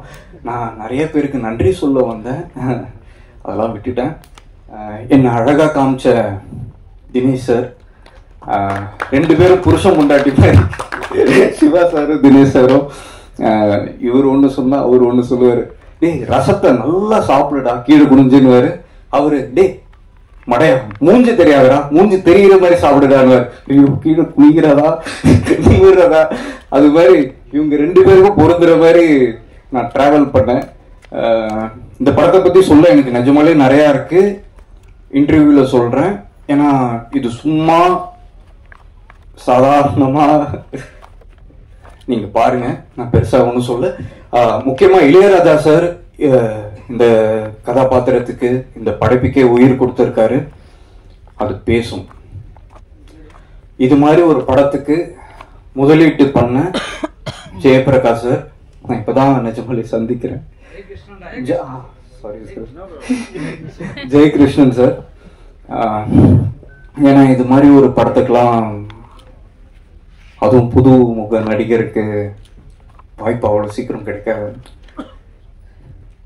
ரொம்ப நன்றி சார். நான் நிறைய பேர் விட்டுருப்பேன், மன்னிச்சுக்கோங்க. முக்கியமானது, வந்திருக்க பத்திரிக்கையாளர் எல்லாரும் நிறைய பேர் அறிமுகமாகி பார்த்துருப்பீங்க. சரியான ஆளை தான் தேர்ந்தெடுக்கிறீங்க ஒரு நடிகனை. நான் ஏதாவது தப்பு பண்ணியிருந்தா சொல்லுங்க, நான் எடுத்துக்கிறேன். எதா இருந்தாலும் சொல்லுங்க, எடுத்துக்கிறேன். ரொம்ப நன்றி வந்ததுக்கு. இல்ல அது மியூச்சுவல் அண்டர்ஸ்டாண்டிங். இல்ல இத்தனை காலம் இல்ல உணர்வா காட்டலாம். ஓகே, என் அம்மா ரொம்ப பொறுமையா இருந்தாங்க. இவன் கண்டிப்பா என்னைக்கா நடிச்சு வெளியே வந்துருவானு. எங்க அப்பாவுக்கு அவரை நிறைய கஷ்டப்படுத்திருக்கேன். பட் இந்த படத்துக்கு அப்புறம் அது இருக்காது, செயல்ல இருக்கட்டுமே. நான் இந்த விஷயம் மட்டும் ரொம்ப நன்றிங்க. சபையோருக்கு என் வணக்கம். கல்வியிலும் கலையிலும் கவித்துவத்திலும் வாழ்வியலிலும் எஸ்பெஷலி மொழியிலும் சிறந்தோர்கள் இத்தனை பேர் இங்க இருக்கும்போது எனக்கு என்ன பேசுறதுன்னு சத்தியமா தெரியல. பக்குன்ற சவுண்ட் மட்டும் தான் மைண்ட்ல கேக்குது. சோ மூளையெல்லாம் பெருசா யூஸ் பண்ணாம மனசுல தோன்ற 4 வார்த்தையை பேசிட்டு போக போறேன். பேரன்பும் பெரும் கோபமும். இந்த கதையை சிவபிரகாஷ் சார் என்கிட்ட சொன்ன அந்த காட்சி எனக்கு நல்லாவே ஞாபகம் இருக்கு. ஆபீஸ்க்கு போனேன். சோஃபால நானும் director sir and Murugan sir அவங்க இருந்தாங்க. கதை சொல்ல ஆரம்பிச்சாங்க. கட் ஃபீலிங் சொல்லுவாங்கல்ல, அந்த மாதிரி ஏதோ ஒரு தாக்கம் இந்த கதை எனக்குள்ள உருவாக்குச்சு. That is why I was like, சரி கொஞ்ச நாள் சாராவா வாழ்ந்து பார்ப்போம்.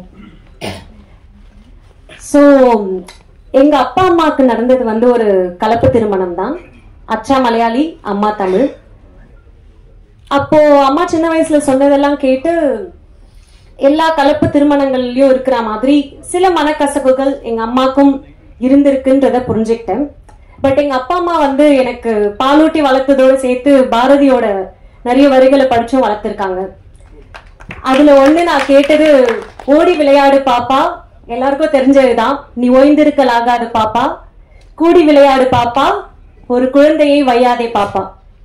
இப்படி ஆரம்பிச்சு ஒழுக்கத்தை சொல்லி கொடுத்த பாரதி அப்படியே ஓர் உயிர் இரண்டு உயிர் எல்லாரோடையும் நம்ம சேர்ந்து இருக்கணும்ன்ற மாதிரி கோழி, நாய், பசு எல்லாத்தோடயும் சேர்ந்து விளையாடணும் பாப்பான்னு சொல்லுவாரு. அதை முடிச்சு நெக்ஸ்ட் இல் மூவ் டு தாயை பற்றி பேசியிருப்பார்.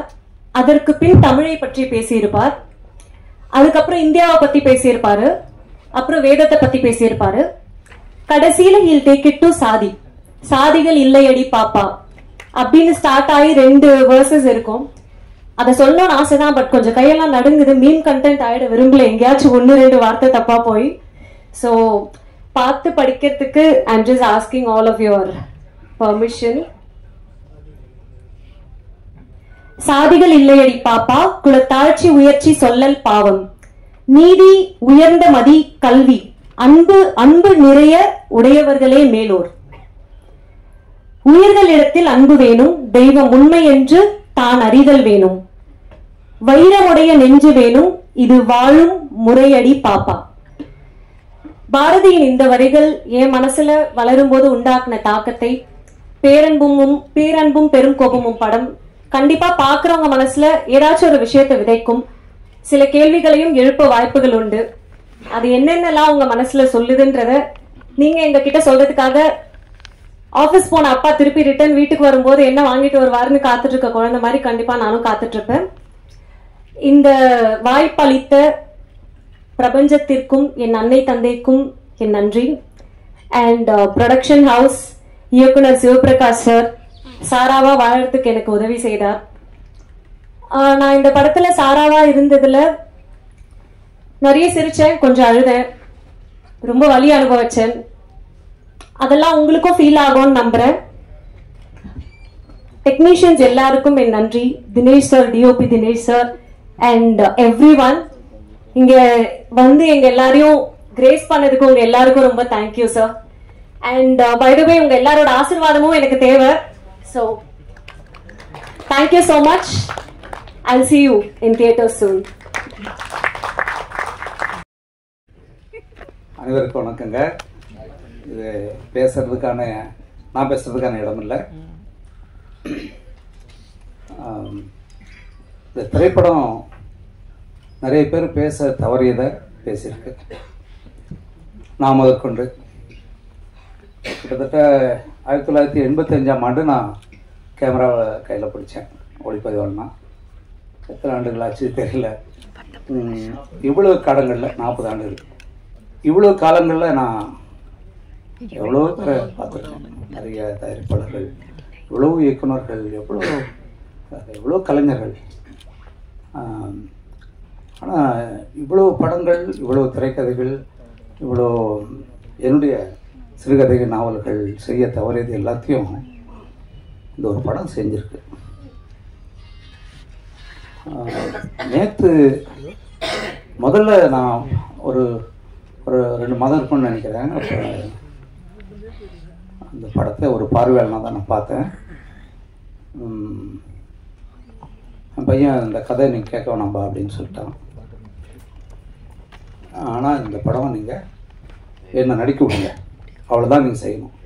சரிப்பா அப்படின்னு விட்டேன். ஆனால் நான் போய் பார்வையாளர் நான் பார்க்கும்போது ஒரு பதட்டத்தோடு தான் நான் பார்த்தேன். அதை விட நேற்று இரவு படத்தை 2வது முறையாக நான் பார்க்கும்போது எனக்கு, ஏன்னா நான் ஒரு சாதாரண ஒரு ஆள் தான். நான் ஒரு மணலில் உட்காந்து 28 பைசாவுக்கு படம் பார்த்த ஆள் தான். நான் 3 படம் தான் பெஞ்சில் உட்காந்தே பார்த்துருக்கேன் சென்னைக்கு வர்றதுக்கு முன்னாடி. அப்படி ஒரு சாதாரண ஆள் நான். ஒரு இன்றைக்கு இருக்கிற சமூகத்தினுடைய பெரிய சிக்கலாக பேசுது. எத்தனை மனங்கள், எத்தனை மனித உயிர்கள் வதைக்கப்படுது, அவமானப்படுத்தப்படுது, கேவலப்படுத்தப்படுது. அதை ஒரு இந்த திரைக்கலை சாதிச்சிருக்கு. திரைப்படங்கிறது எல்லாரையும் தட்டி தூங்க வைக்கிறது இல்லை, கிச்சு கிச்சு மூட்டுறது இல்லை, சிரிக்க வச்சு அவங்க பணத்தை பிடுங்கிறதோட மட்டும் இல்லாது அது ஒவ்வொருத்தரையும் அறையணும். அவங்க செய்கிற தவறுகளை கேட்கணும். இதை பார்க்கக்கூடியவர்கள் பதில் சொல்லி ஆகணும். அவங்க மனசுக்கு பதில் சொல்லணும். மிகப்பெரிய வேலை. பல அரசியல் இயக்கங்கள் செய்ய தவறியதை, பல இலக்கியங்கள் செய்ய தவறியதை இந்த பேரன்பும் பெருங்கோமும் சாதிச்சிருக்கிறாங்க உலகம். ஒரு தம்பி சிவபிரகாஷ் வாங்க. ஒரு ஒரு போராளிங்கிறவன் வெறும் ஆயுதத்தை வச்சிருக்கவன் மட்டும் இல்லை, சொல்ல சிந்தனையை வச்சிருக்கிறவன், கையில் சரியான கலையை வச்சிருக்கிறவன். இவன் தான் போராளி. ரொம்ப முக்கியமான ஒரு ஆள். இவருக்கு மிக முக்கியமாக இந்த படத்தினுடைய உரையாடல். அது இப்போ பொதுவாக நான் சினிமாவில் பேசுகிற முறையை மீறி நான் ரொம்ப இயல்பாக உரைநடை எழுதுறது. ஏன்னா என் படங்கள் அப்படி. இந்த படம் இயல்பாக இருக்கு. ஆனால் உரையாடல்கள் மட்டும் அந்த இடத்துல மனோகரா பராசக்தி சில எம்ஜிஆர் திரைப்படங்களில் வர்ற மாதிரி தான் இருக்கு. ஆனால் அது அப்படி தான் இருக்கணுங்கிறத அப்புறம் நான் புரிஞ்சுக்கிட்டேன். அதை அப்படி செய்யலைன்னா இது போய் அவனை குத்தாது. அந்த நுட்பம் அந்த படத்தில் நான் பார்த்தேன். முருகேஷ் எங்கிறீங்க? முருகேஷ் வாங்க வாங்க முருகேஷ் வாங்க.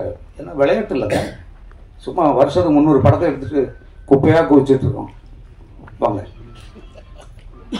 ஒரு இவருடைய அந்த உரையாடல்னா வசனங்கிறது சமஸ்கிருத சொல்லலாம் நான் சொல்ல, வச்சனங்கிறத நம்ம வசனம்னு சொல்லிட்டு இருக்கோம். ரொம்ப முக்கியமான வேலை பண்ணியிருக்காரு. அதே மாதிரி இவருக்கு துணையாக இருந்த தினேஷ் ஒரு, ஏன்னா நான் அடிப்படையில் ஒளிப்பதிவாளன். அந்த கிராஃப்ட், அந்த கலையை, ஒளிப்பதிவாளனுடைய வேலை என்னன்னா, நம்ம எல்லாத்தையும் பார்ப்போம். இயக்குனர் முதற்கொண்டு நீ இதை தான் பார்க்கணும்னு அதை மட்டும் காட்டுறோம் தான் ஒளிப்பதிவாளன். மற்றதெல்லாம் நீ பார்க்கக்கூடாது. அது எந்த கோணத்தில் பார்க்கணும், எவ்வளோ நேரம் பார்க்கணும்னு காட்டுறோம்னா ஒளிப்பதிவாளன். ரொம்ப சிறப்பாக வந்திருக்கு. ஏன்னா நிறைய நான் எப்படி இதுக்கான மேடை இல்லை, அதனால நான் வரவே கூடாதுன்னு யாரை என்னை உட்கார வச்சுங்க. நீங்கள் எனக்கு நான் வரக்கூடாதுன்னு நினச்சேன். ஏன்னா எனக்கு இந்த படத்துக்கு தொடர்பே கிடையாது. என் மகனை பெற்றுக்கால நான் பேசக்கூடாது. உண்மையிலேயே விஜயத்தை நல்லா பண்ணியிருக்காரு. அந்த பொண்ணு ஷாலி அந்த சாராவும் ஜீவாவும் உங்களை தூங்கவே விட மாட்டேன். அதுவும் உங்கள் மைண்ட்ஸ் கோபி என்னது அப்படி இப்படி ஒரு நடிகனப்பா.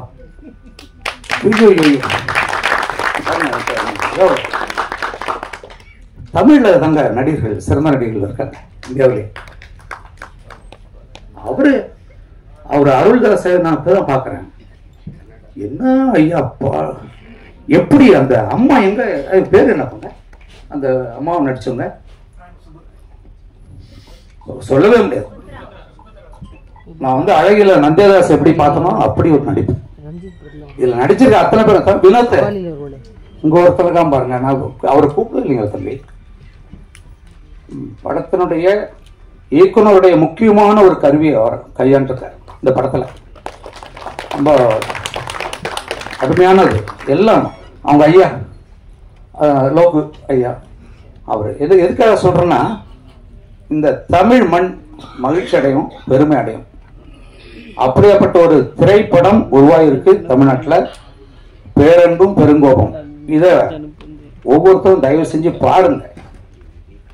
பார்க்க வேண்டியது உங்களுடைய கடமை. சும்மா ஒன்றும் இல்லாத படத்தெல்லாம் போயிட்டு 500 கோடி 600 கோடி என்ன கிடைச்சது?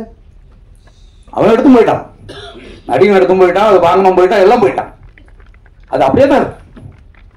இந்த சமூகம் மேல வர்றதுக்கான ஒரு பெரிய வேலை. என் நண்பன் ஜெயகிருஷ்ணன் இது மேல சொல்றதுக்கு இல்லை. பல இயக்குநர்களை, பல இன்றைக்கு இருக்கிற திரைப்பட நடிகர்களை உருவாக்குனவர். எவ்வளவு எளிமையா உட்கார்ந்துருக்காரு. பெரிய ஆளு, பெரிய வேலைகளை செய்துட்டு இருக்காரு. ரொம்ப அமைதியா செய்யறார். எப்பவுமே நிறைய வேலைகளை செய்யறவங்க அமைதியா தான் இருப்பாங்க. இவர் தாங்க பேசியிருக்கணும், எங்க விட்டு நாங்க எல்லாம் பேசிட்டு உட்காந்துருக்கோம். நீங்க கட்டாயம் இந்த படத்தை வந்து பாருங்க. முக்கியமா இந்த இடத்துல நான் எப்படி சொல்றேன்னு தெரியலங்க.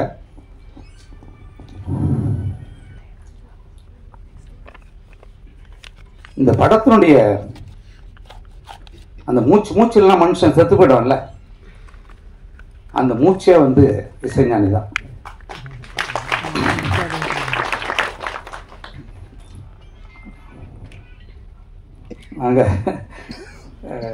நான் அவரோடய இருக்கேன். நாங்கள் 2 பேரும் பேசிக்காம இருந்தாலும் அவரோடய இருக்கேன். எனக்கு நான் சீக்கிரம் போய் அவரை பார்க்கணும். அதுக்கு காரணம் என்னன்னா, அதுக்கு என்ன காரணம்னா, அவர் சிம்பனி பண்றாரு, எல்லாம் பண்ணிட்டாரு, என்னன்னோ பண்ணி முடிச்சிட்டாரு. இந்த படத்தை முழுமையா புரிஞ்சு வச்சது அவர்தான். இதை எப்படி மக்கள்கிட்ட போகணுன்றத பண்ணியிருக்காரு. ஒவ்வொரு காட்சியையும் தன்னுடைய இசையால அப்படி செதுக்கி கொண்டாந்து. இந்த படம் வெற்றியில வந்து இளையராஜாவுக்கு தான் பெரும்பங்கு, இவங்க எல்லாரும் விட. அவருடைய வாழ்த்து உங்களுக்கு நிச்சயம் இருக்கும். அவர் எங்க இருந்தாலும் வாழ்த்திட்டு இருப்பார். ஏன்னா அவர் பொதுவாக எல்லா வழியிலும் வர்றதில்லை. அவருக்கு என்னுடைய நன்றி. அது என்னுடைய மகனுக்கு 2வது படத்துல இது கிடைச்சிருக்கு, கொடுத்து வச்சுவேன். சிமான் ரொம்ப நேரம் பேசிட்டேன், இதுதான் நான் பேசக்கூடாதுன்னா. வா நீ பேசு தம்பி. இல்ல தம்பி பேச, இவங்க முக்கியம். ஏங்க இது மாதிரியான தயாரிப்பாளர்களை போட்ட பணம் வரவைங்க. இன்னும் இது மாதிரி பல படம் எடுப்பாங்க. அது நம்ம செய்யறது தவறுது இல்லையா? அதான் விஷயம். எங்களுடைய அழைப்பை ஏற்று வருகை தந்திருக்கும் நண்பர்கள் அனைவருக்கும் என்னுடைய வணக்கத்தை தெரிவித்துக் கொள்கிறேன். என்னுடைய குடும்ப நண்பர் தங்கர் பச்சன் சார், சீமான் அண்ணா வந்து குடும்ப நண்பர் அவரும் இன்னைக்கு இந்த மேடை விழாவுக்கு வந்தது ரொம்ப எங்களுக்கு ரொம்ப சந்தோஷம். மற்றும் வந்திருக்க எல்லா பெரியவர்களுக்கும் என்னுடைய நன்றியை தெரிவித்துக் கொள்கிறேன். இந்த படம் ஒரு மிகப்பெரிய வெற்றி அடையும் நம்புகிறேன்.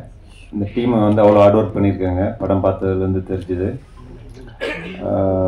கண்டிப்பாக இந்த மாதிரி ஒரு படம் வந்து நிறைய படங்கள் நான் வந்து பாதியில் இருந்த அந்த படங்கள்லாம் வந்து பெரிய வெற்றி பெற்றிருக்குன்னு கேள்விப்பட்டிருக்கேன். ஆனால் இந்த படம் வந்து மிகப்பெரிய வெற்றி அடையும். இந்த மாதிரி படங்கள் தான் வெற்றி அடையணும். நன்றி, வணக்கம்.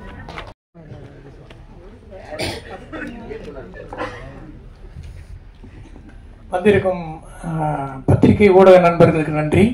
என்னுடைய இங்கு வீட்டிற்கும் விருந்தினர்களுக்கு நன்றி. என் பேர் சிவபிரகாஷ். பட் என் பேர் சிவபிரகாஷ்னு சொல்றதோட பாலமகேந்திராவின் மாணவன் என்பது தான் எனக்கு பெருமையா இருக்கு. எங்க ஐயா வந்து ஒன்னே ஒன்று சொல்லுவாரு, ஒரு புத்தகம் தன் வாசகனை தேடிக்கொள்ளும் அப்படின்வாரு. அதே மாதிரி ஒரு படைப்பு, ஒரு கதை அதற்கான ஆட்களை தேடிக்கொள்ளும் என்று சொல்வார்கள். அப்படி இந்த கதை இதற்கான ப்ரொடியூசர்ல ஆரம்பிச்சு, நடிகைகள் ஆரம்பிச்சு, டெக்னீஷியன்ல ஆரம்பிச்சு எல்லாத்தையும் அதே தேடிடுச்சு. சிந்தனையும் சிரிப்பும் தான் மனிதனை விலங்குகளிலிருந்து பிரித்து காட்டுகிறது. பட்டங்களால் தன்னை அலங்கரிப்பவனை விட நல்ல சிந்தனைகளால் அலங்கரிப்பவனே மேன்மையானவன். அப்படி ஒரு நல்ல சிந்தனை உள்ள ஒரு சாமானியனின் கதை தான் இந்த பேரன்பும் பெருங்கோபமும். எனக்கு இந்த வாய்ப்பளித்த அண்ணன் ஜெயகிருஷ்ணன் அவர்களுக்கு நன்றி. நன்றி. வந்திருந்த அனைவர்களுக்கும் நன்றி. பேரன்பும் பெருங்கோபமும் இந்த திரைப்படத்தினுடைய அறிமுக விழாவிற்கு வருகை தந்து வாழ்த்தி சென்றிருக்கிற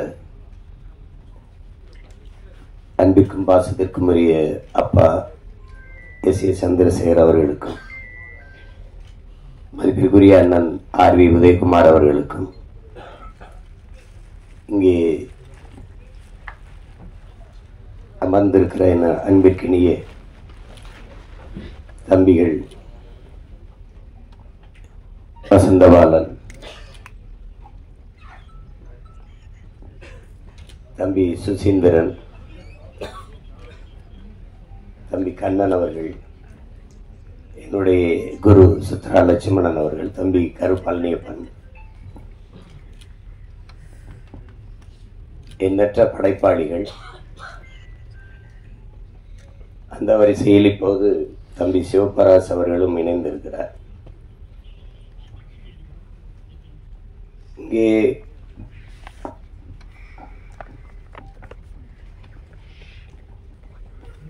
பேரன்பும் பெருங்கோபமும் ஒவ்வொருத்தரும் ஒரு விளக்கத்தை சொன்னார்கள். எல்லாரும்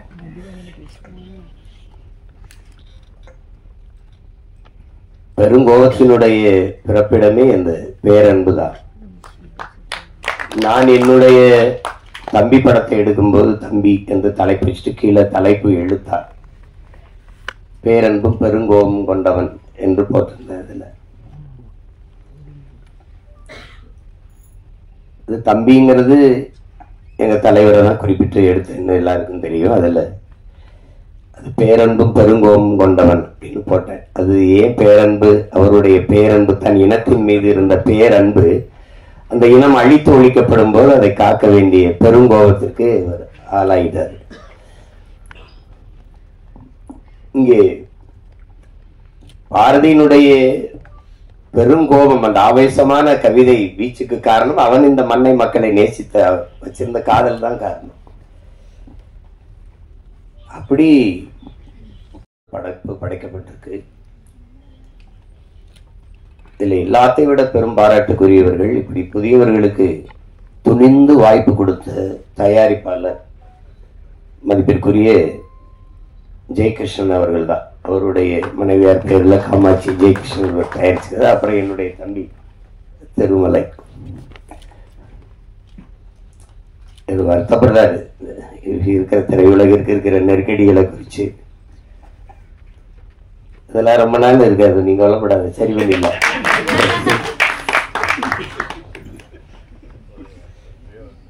அதுல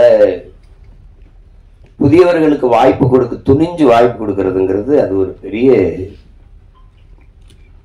சாதனை தான். அப்படி எங்க அப்பா எஸ்எஸ்சி கூட பேசலான்னு பாருங்க. நான் ஒவ்வொரு தட்டையா போய் வாய்ப்பு, அவ்வளவு பெரிய இயக்குனரே தன் மகனுக்கு கேட்டேங்கிறார். அதுல ஒரு அழகி படம் எல்லாரும் பார்த்தாராய்ச்சோம். தேவையான அவங்கள கூட குறிப்பிட்டு பேசுனாங்க. அந்த படத்தை நம்மளால எடுத்துட்டாப்ல. அவர் ஒளிப்பதிவாளர் வந்து படம். இப்போ அது 4 ஃப்ரேம்னு ஒரு திரையரங்கா இருக்குது. அதுல என்னை கூப்பிட்டு காட்டுறாரு, ஏ வா வை பாரு அந்த படத்தை அப்படின்னு. நாங்க மாமத்திருந்த என் தங்கச்சி கணவர் அவரு, அதனால நம்மளால கூப்பிட்டு காட்டுறாரு. நான் படத்தை ரசிச்சுட்டு வந்து கட்டி பிடிக்கிறேன், பாராட்டுறேன். அருமையா எடுத்துட்ட, ஒரு காவிய மாதிரி எடுத்துட்ட, படம் வெற்றி அடை, நீ ஒன்னும் கவலைப்படாத. என்ன அப்படியே சொல்ற ஏன் உண்மை எல்லாம் உண்மையா? அப்படியா? என்ன உரிமையில ஒண்ணும் சொல்ல மாட்டாங்க. என்ன இப்படி சொல்ற? உண்மையை சொல்லு. உனக்கு நல்லா இல்லைன்னா நல்லா இல்லைன்னு சொல்லிட்டு போறேன்.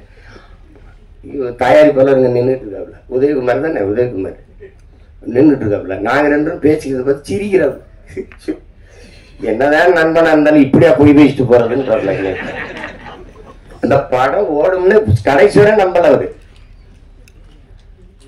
அவருக்கு நல்லா எடுத்து சொல்லுங்க, ஐயா நீங்க உண்மையிலே சிறந்த படத்தை தயாரிச்சிருக்கிறீங்க, அந்த படம் உண்மையிலே பெரிய வெற்றி அடையும். நம்பவே இல்லை.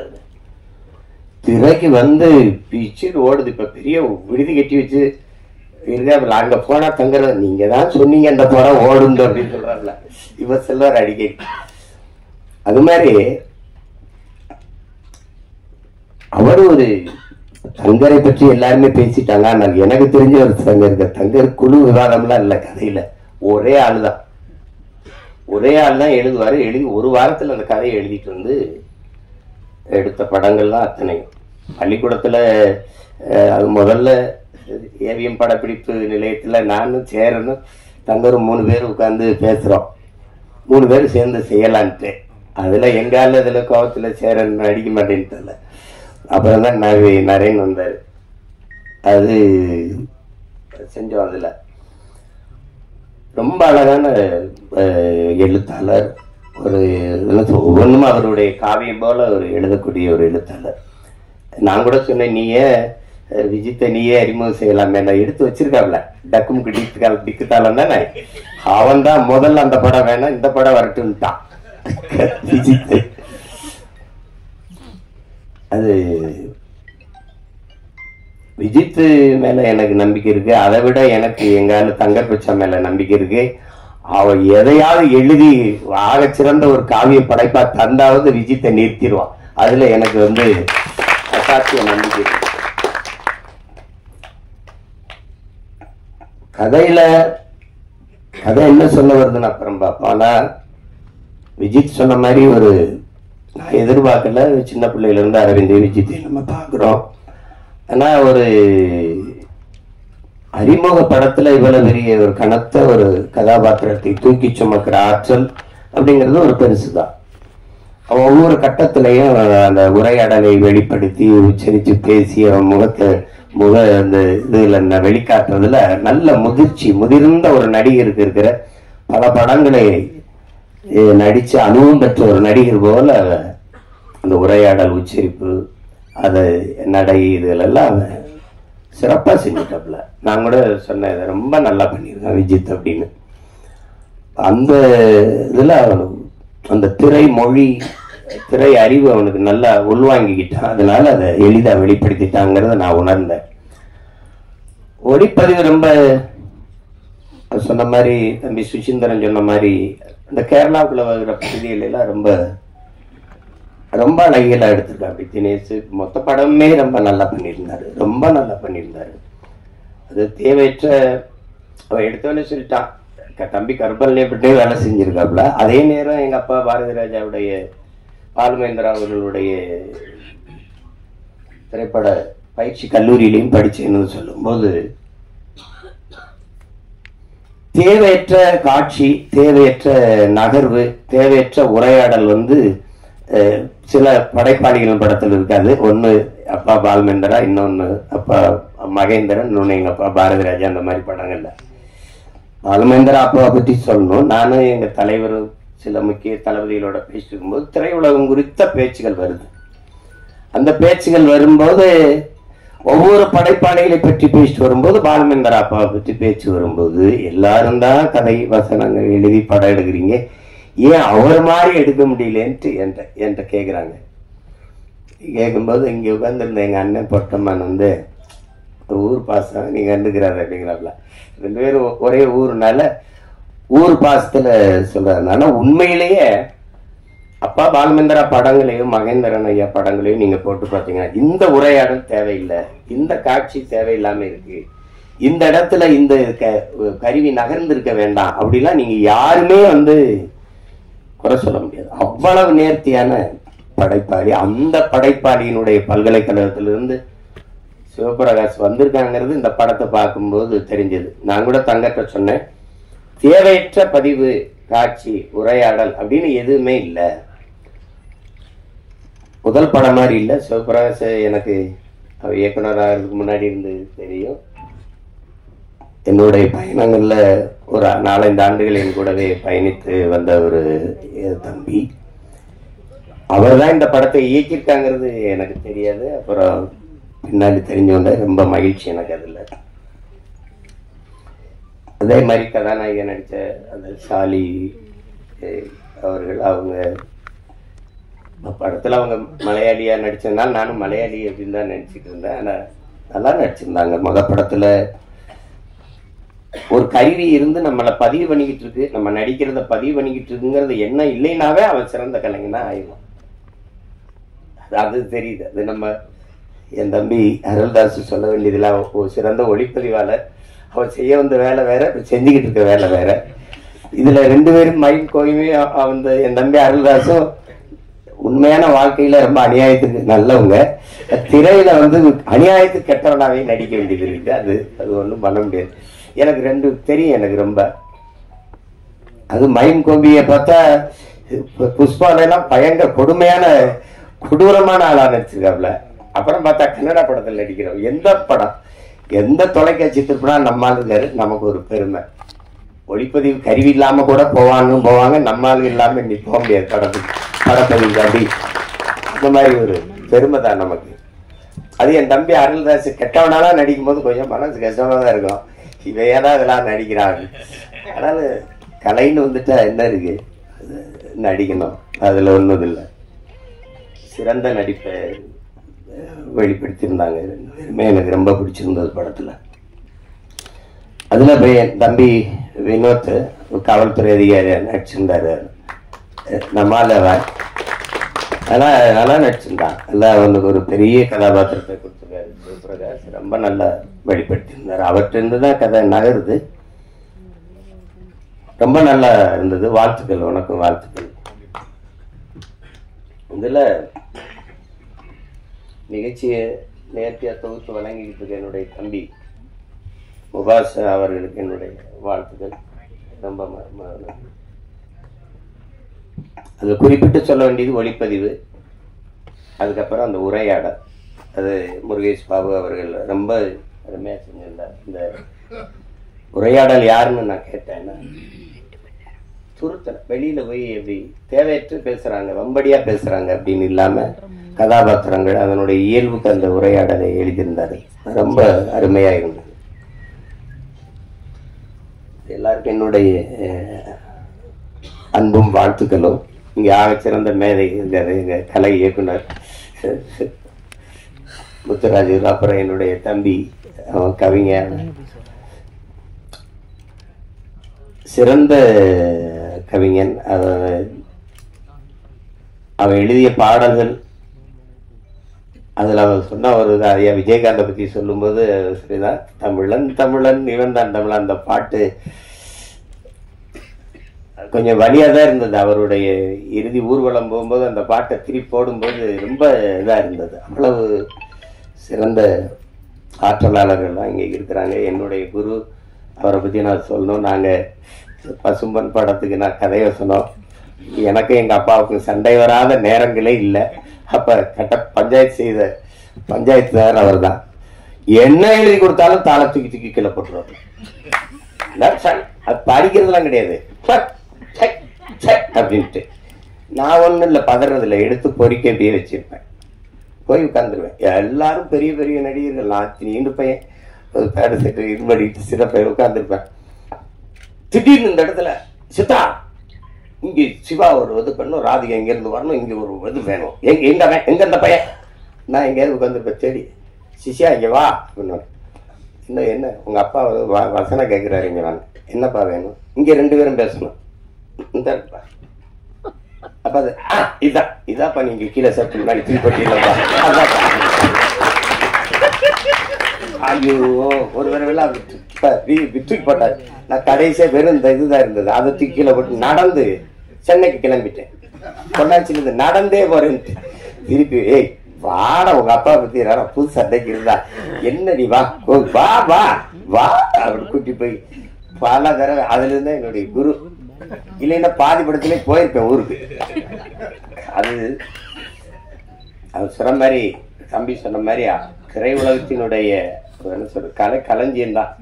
ஏன் நடிகர் திலகம் ஒரு நடிப்புல கலை களஞ்சியம்னா, இந்த ஆண்டு இந்த படம் இப்படி வந்தது, இந்த திரையரங்கில் வெளியிட்டாங்க, இது இத்தனை நாள் ஓடிச்சு, இதனால இது ஓடிச்சு, இந்த பண்டிகையில் வெளியாச்சு, எல்லாமே அவருக்கு தெரியும். அவர் நினைவுக்குள்ள இருக்குது. அவ்வளவு இருக்கிற மூத்த இதழியலாளர்கள் எங்க ஐயா கொண்டு இருக்காங்க.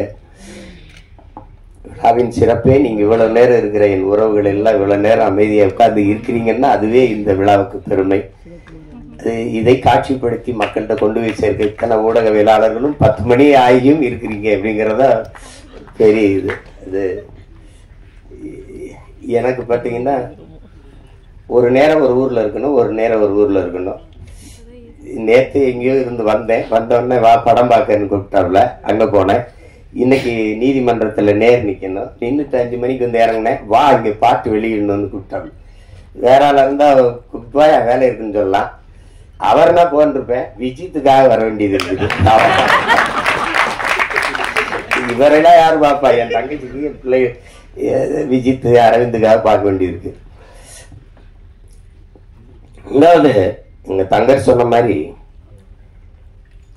நம்ம எல்லாருமே வெறுக்கிற இதுகள் இருக்குது, செயல்கள் இருக்குது. ஒண்ணு ஊழல், லஞ்சம் யாருக்கும் பிடிக்கல, இந்த நாட்டுல யாருக்கும் பிடிக்கல. ஆனா ஒரு கேள்வி எழுது, யாருக்குமே ஊழல் லஞ்சம் பிடிக்கலையே, அப்ப யார் கொடுக்குறா யார் வாங்குறா? சரிதானே? லட்சுமி ராமகிருஷ்ணன் இருக்காங்க, அவங்கதான் நியாயமான தீர்வு.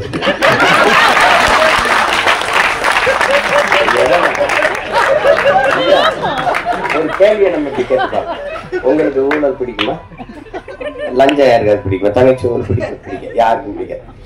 அப்போ யார் தாண்டா கொடுக்குறா, எவன் தாண்டா வாங்குறான் தெரியும். எங்க இந்த ஊழல் லஞ்சம் பிறக்குது அப்படின்னா, தனக்கு கிடைக்காதது எவனுக்கும் கிடைக்க, எவனுக்கும் கிடைக்காதது எனக்கு கிடைச்சிடணும், இந்த எண்ணத்துலதான் ஊழல் லஞ்சமே பிறகு.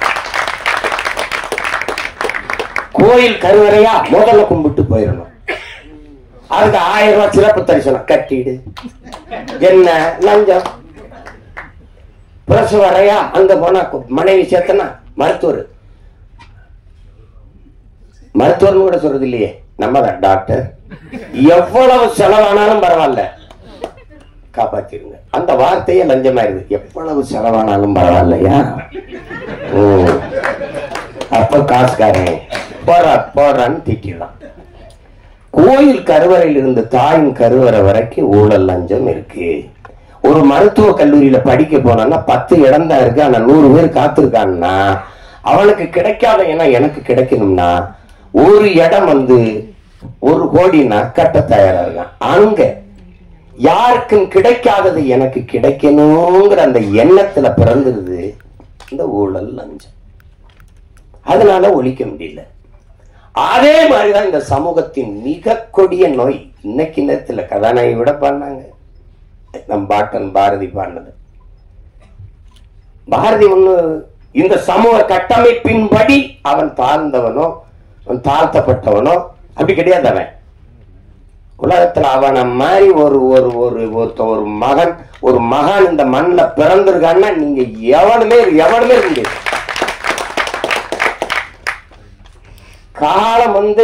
காலம் பல கவிஞர்களை உருவாக்கி இருக்குது அன்பிற்குரியவர்களே. காலத்தை உருவாக்கிய ஒரு பாவனன் உண்டென்றார் உலகத்திலே நம் பாட்டன் பாரதி தான். நாடு சுதந்திரம் அடையில 1921 செத்து போயிட்டான் பாரதி. 47 விடுதலை அடைகிற. ஆனால் ஆடுவோமே பல்லு பாடுவோமே ஆனந்த சுதந்திரம் அடைந்து விட்டோம் என்று அதான் அடைஞ்சிட்டான் சுதந்திரத்தை. நீ மாநிலம் பிரிப்பாய் நினைச்சான, மொழி வழியே மாநிலங்கள் பிரிப்பீங்கன்னு நினைச்சானாவன். வந்தே மாதரம் என்போம் எங்கள் மாநில தாயை வணங்குறோம் என்போங்கிறாங்க. நீ பிரிக்கல, அதை பத்தி அவங்க அளவில்ல. தமிழ்நாடுன்னு பேர் வைப்பாங்க, அதுக்கு ஒருத்தர் 76 நாள் பட்டினி இருந்து சாவான், அதெல்லாம் அவனுக்கு தெரியாது. தமிழ் திருநாடு தன்னை பெற்ற எங்கள் தாய் என்று கும்பிடடி பாப்பா, அமிழ்தில் இனியதடி பாப்பா, நம்ம ஆன்றோர்கள் தேசமடி பாப்பான்னு யாரு? தமிழ்நாடுன்னு ஒரு பேரே வைப்பாங்களானே தெரியாது. கம்பன் பிறந்த தமிழ்நாடு, உயர் கல்வி சிறந்த தமிழ்நாடு, புகழ் கம்பன் பிறந்த தமிழ்நாடுங்கிறான். வள்ளுவன் தன்னை உலகினுக்கு தந்து வான்புகள் கொண்ட தமிழ்நாடு, நெஞ்சை அல்லும் சிலப்பதிகாரம் எனும் மணி ஆரம் படைத்த தமிழ்நாடு தமிழ்நாடு தமிழ்நாடு பாடி தள்ளிட்டான். எப்ப தமிழ்நாடுன்னு பேர் வைப்பாங்களான்னு தெரியாது. அவ்வளவு பெரிய அக்கரகாரத்துல கழுத வரக்கூடாது, கழுதையை கையில தூக்கிட்டு நடந்துட்டாப்ல. இந்த பாரதி படத்துல பாத்தீங்கன்னா தெரியுமே. மதம் மாத்துறது நீ பாத்துருக்கா? உலகத்துல சாதி மாத்தல ஒரே மகான் பாரதி தான். கனகலிங்கத்தை கூட்டு மீதி எடுத்து போட்டு பூணுல போட்டு இன்னையில இருந்து நீ பறையன் இல்லை ஐயன்.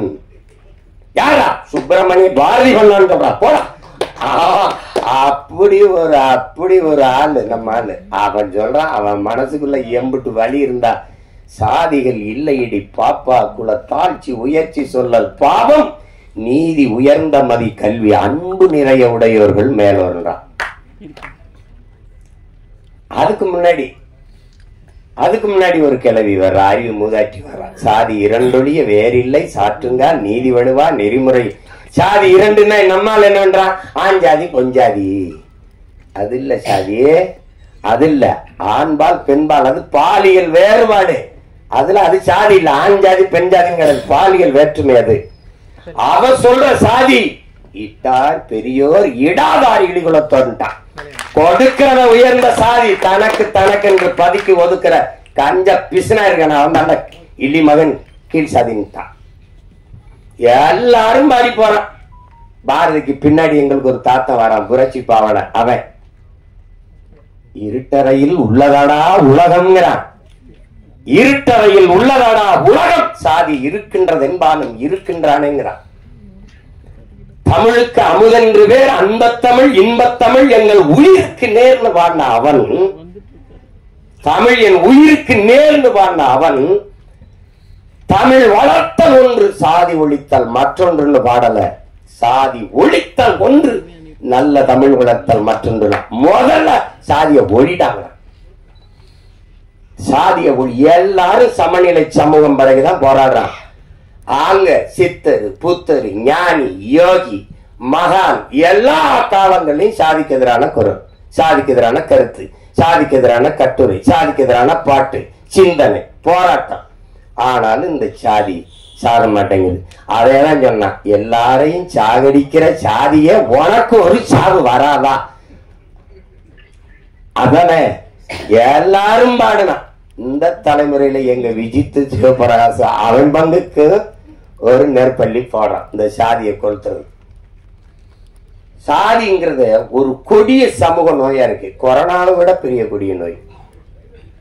சாதி என்ன செய்யுது? உலகத்திலே புனிதமான ஒன்று இருக்குங்க, அன்பு. அதை கொன்றுதுங்க. உலகத்திலே நீங்க இந்த மானுடன் ஒரு அளப்பெரிய ஆயுதங்களை கண்டுபிடிக்கிறாங்க, மனுஷன் அழிச்சு கொள்றது. இந்த எல்லா ஆயுதங்களையும் அழிக்கக்கூடிய ஒரு ஆற்றல் இருக்குன்னா அது அன்புக்கு தரு. அன்பு என்ன செஞ்சிரும்னு பாருங்க. அமெரிக்க அதிபர் இந்தியாவுக்குள்ள வந்தா கடவு சீட்டு வீசா அனுமதி வேணும். இந்திய நாட்டின் முதன்மை அமைச்சர் ஐயா மோடி அமெரிக்கா ரஷ்யா போனா அவர் கடவு சீட்டை காட்டணும், அனுமதி உள்நுழைவு அனுமதி வேணும், வீசா அனுமதி உள்நுழைவு அனுமதி வேணும். ஆனால் ஒண்ணுமே கண்டதில்ல, ஒருத்தி ஒண்ணுமே இல்ல. அன்னை தெரேசான்னு ஒருத்தி ஒண்ணுமே இல்ல, அவளுக்கு ஒண்ணுமே கிடையாது. அவ எந்த பதவியில எல்லாம் ஒண்ணும் இல்லை. பாருங்க, எல்லா நாடுகள்லையும் பணி செஞ்சு வந்து இந்தியாவில் தங்கிட்டா. அவளுடைய சேவை நிறைய தேவை இந்த நாட்டுக்கு இருந்துட்டா. அப்ப உலக நாடுகள் அந்த அன்பு தாயை பார்த்து சொல்லுது, அவளுக்கு கடவு சீட்டு இல்ல, உள்நுழைவு அனுமதி இல்ல, வீசா இல்ல. எந்த நாட்டுக்கு வேணாலும் நீ வா தாயே, உனக்கு எங்க தங்கணும்னு விருப்பமோ அங்கே நீ தங்கிக்கலாம், எந்த இடத்துல நீ குடியேற நினைக்கிறியோ அங்க குடியேறிக்கலாம்னு உலகம் இருகரமும் விரித்து அந்த தாயை வரவேற்றதென்றால் உலகத்தை தன் அன்பால் சுருக்கி விட்டான் ஒரு மனுஷன். அந்த அந்த மதம் சாதி எல்லாம் பேசிக்கிறான். எல்லாவற்றிலும் புனிதம் ஒண்ணு இருக்குது, மனிதம். அந்த மனிதத்தை கொன்றுது. ஆகச் சிறந்த ஒன்று அன்பு, அதை கொன்றுது இந்த சாதி. சாதி மதம் நீங்க என்ன சாதாரண நினைக்கிறீங்களா? கல்லு சாராயம் இந்த கஞ்சா அவினு கொக்கைன்னு இந்த இதெல்லாம் இருக்குல்ல, அது போட்டாதான் புதையிரும். சாதி மதம் சொன்னா ஏறிடும்ன்றான். இந்த மார்க்ஸை விடவா ஒரு மேதை இருக்கான் அந்த நாட்டில். 2000 ஆண்டுகள்ல இவனை போல ஒரு சிந்தனையால இன்னும் பிறக்கலன்றா. அவனே சொல்றான் மதம் ஒரு அப்படின்னு சொன்னா ஏறிடும்ன்றான். மத்த போதையெல்லாம் படுத்து தூங்கினா இறங்கிரும். சாதி மத போதை ஏறிச்சுன்னா செத்து பாடையில போனாலும் ஏறாது. ஏன்னா தனி சுடுகாடு அவனுக்கு. செத்தாலும் ஆறுமுக கவுண்டர் சுப்பிரமணிய நாடாருன்னு எழுதி வைப்பான். எழுதி வைப்பானா இல்லையா? கல்லர் இல்ல, செத்தாலும் போக. இந்த சாதி ஒரு சமூக நோய். குறிப்பா எங்களுக்கு தமிழ் தேசியர்களுக்கு வந்து பெருநோய். இந்த மண்ணில் பிறந்த ஒரு பெரிய புரட்சியாளன் எங்களுடைய அண்ணன் தமிழரசன் அவர்கள் எழுதுற, டே சாதி மதம் சாராயம், இது 3 தமிழ் தேசிய அரசியலின் மிகப்பெரிய பகைவங்கிறது. மது, மதம், சாதி, போதை இருக்க பெரிய கொடிய நோய்டாங்கிறது. அது என்ன சொல்ல, இப்ப தேர்தலில் நம்ம வேலை செஞ்சு போவேன் எல்லாம் சரின்னு விடும், என்னதானாலும் நம்ம சாதியை விட்டு கொடுக்க முடியாதுலன்றோம். அவனுக்கு மொழி செத்துச்சு கவலைப்பட மாட்டான், அவனுக்கு இனம் செத்துருச்சு கவலைப்பட மாட்டான், ஆறு செத்துருச்சு கவலைப்பட மாட்டான், மலை களவு போது கவலைப்பட மாட்டான், வனம் திருடு போது கவலைப்பட மாட்டான், உரிமை பறி போது கவலைப்பட மாட்டான். எது செத்தாலும் சரி தன் சாதி செத்துற விடாது. அப்படி நினைக்கிற ஒரு கூட்டத்துக்கிட்ட 2 காதலர்கள் சிக்கிக்கிட்டா என்ன நிலைமை? அதுதான் கதை. ஒரு பேரன்பை ஒருத்தன் வைக்கிறான், அந்த பேரன்புக்கு பிரச்சனை, அந்த அன்பை சிதைச்சவனை ஒழிக்கணும்னு நினைக்கிறான், பெருங்கோபம். இதுதான் படம். சரிதானே? ஆமாம் தப்ப. ஏன்னா நீங்க இத பாருங்க, சாதிய இழிவை துடைத்தெறிய போராடாமல் இருப்பதை விட செத்து ஒழிவதே மேலானதுன்னு ஆனால் அம்பேத்கர் சொன்ன இந்த மொழின்னு இருக்கிற அந்த வலி இருக்குல்ல, அதை நீங்க உணர்ந்துட்டீங்கன்னா நீங்க இந்த நாட்டுல தீண்டாமைங்கிற ஒரு சொல்லே இருக்கு. நீங்க நினைச்சு பாருங்க, எவ்வளவு வழி இருந்தான்னா யாருக்கு அடிமை இல்லை, எனக்கு யாரும் அடிமை இல்லை. இந்த எண்ண ஓட்டம் தான் இங்க எல்லாருக்கும், இந்த மானுடத்துல எல்லாருக்கும் தேவைப்படுது. இதுதான் இங்க இருக்கிற சிக்கல். இப்ப பாருங்க, என்னரும் மக்களே, சிலர் பாருங்க, என்னரும் மக்களே, இந்த பூமியில பிறந்து தாழ்த்தப்பட்டவர்கள், தீண்டத்தகாதவர்கள் கோயிலுக்குள்ள வரக்கூடாது, குளத்துல குளிக்க கூடாது, தெருவுல நடக்கக்கூடாது, இப்படி இந்த தீண்டாமை இழிவை சுமந்து நீங்க படுகிற இந்த பாடை பார்க்கும்போது என் இதயம் நொறுங்கி ரத்தம் வழிகிறது. இதற்கு நீங்கள் தாயின் கருவறையிலேயே கலைந்து போயிருக்க கூடாதா அப்படின்னு ஆவேசமா தன்னுடைய வழியை வெளிப்படுத்துறாரு அண்ணல் அம்பேத்கர். அததான் தோணுது. எத்தனை வலி, எவ்வளவு வலியின் மொழி அது. இன்னுமா அந்த கொடுமை, இன்னும் தொடரும். அத பாருங்க, பிறப்பின் அடிப்படையில் பேதம் பாராட்டுகிற, உயர்ந்தவன் தாழ்ந்தவன் என்ற பாகுபாடு பாராட்டுகிற இந்த கொடிய நோயை ஒழிக்காத சமநிலை சமூகம் பிறக்க.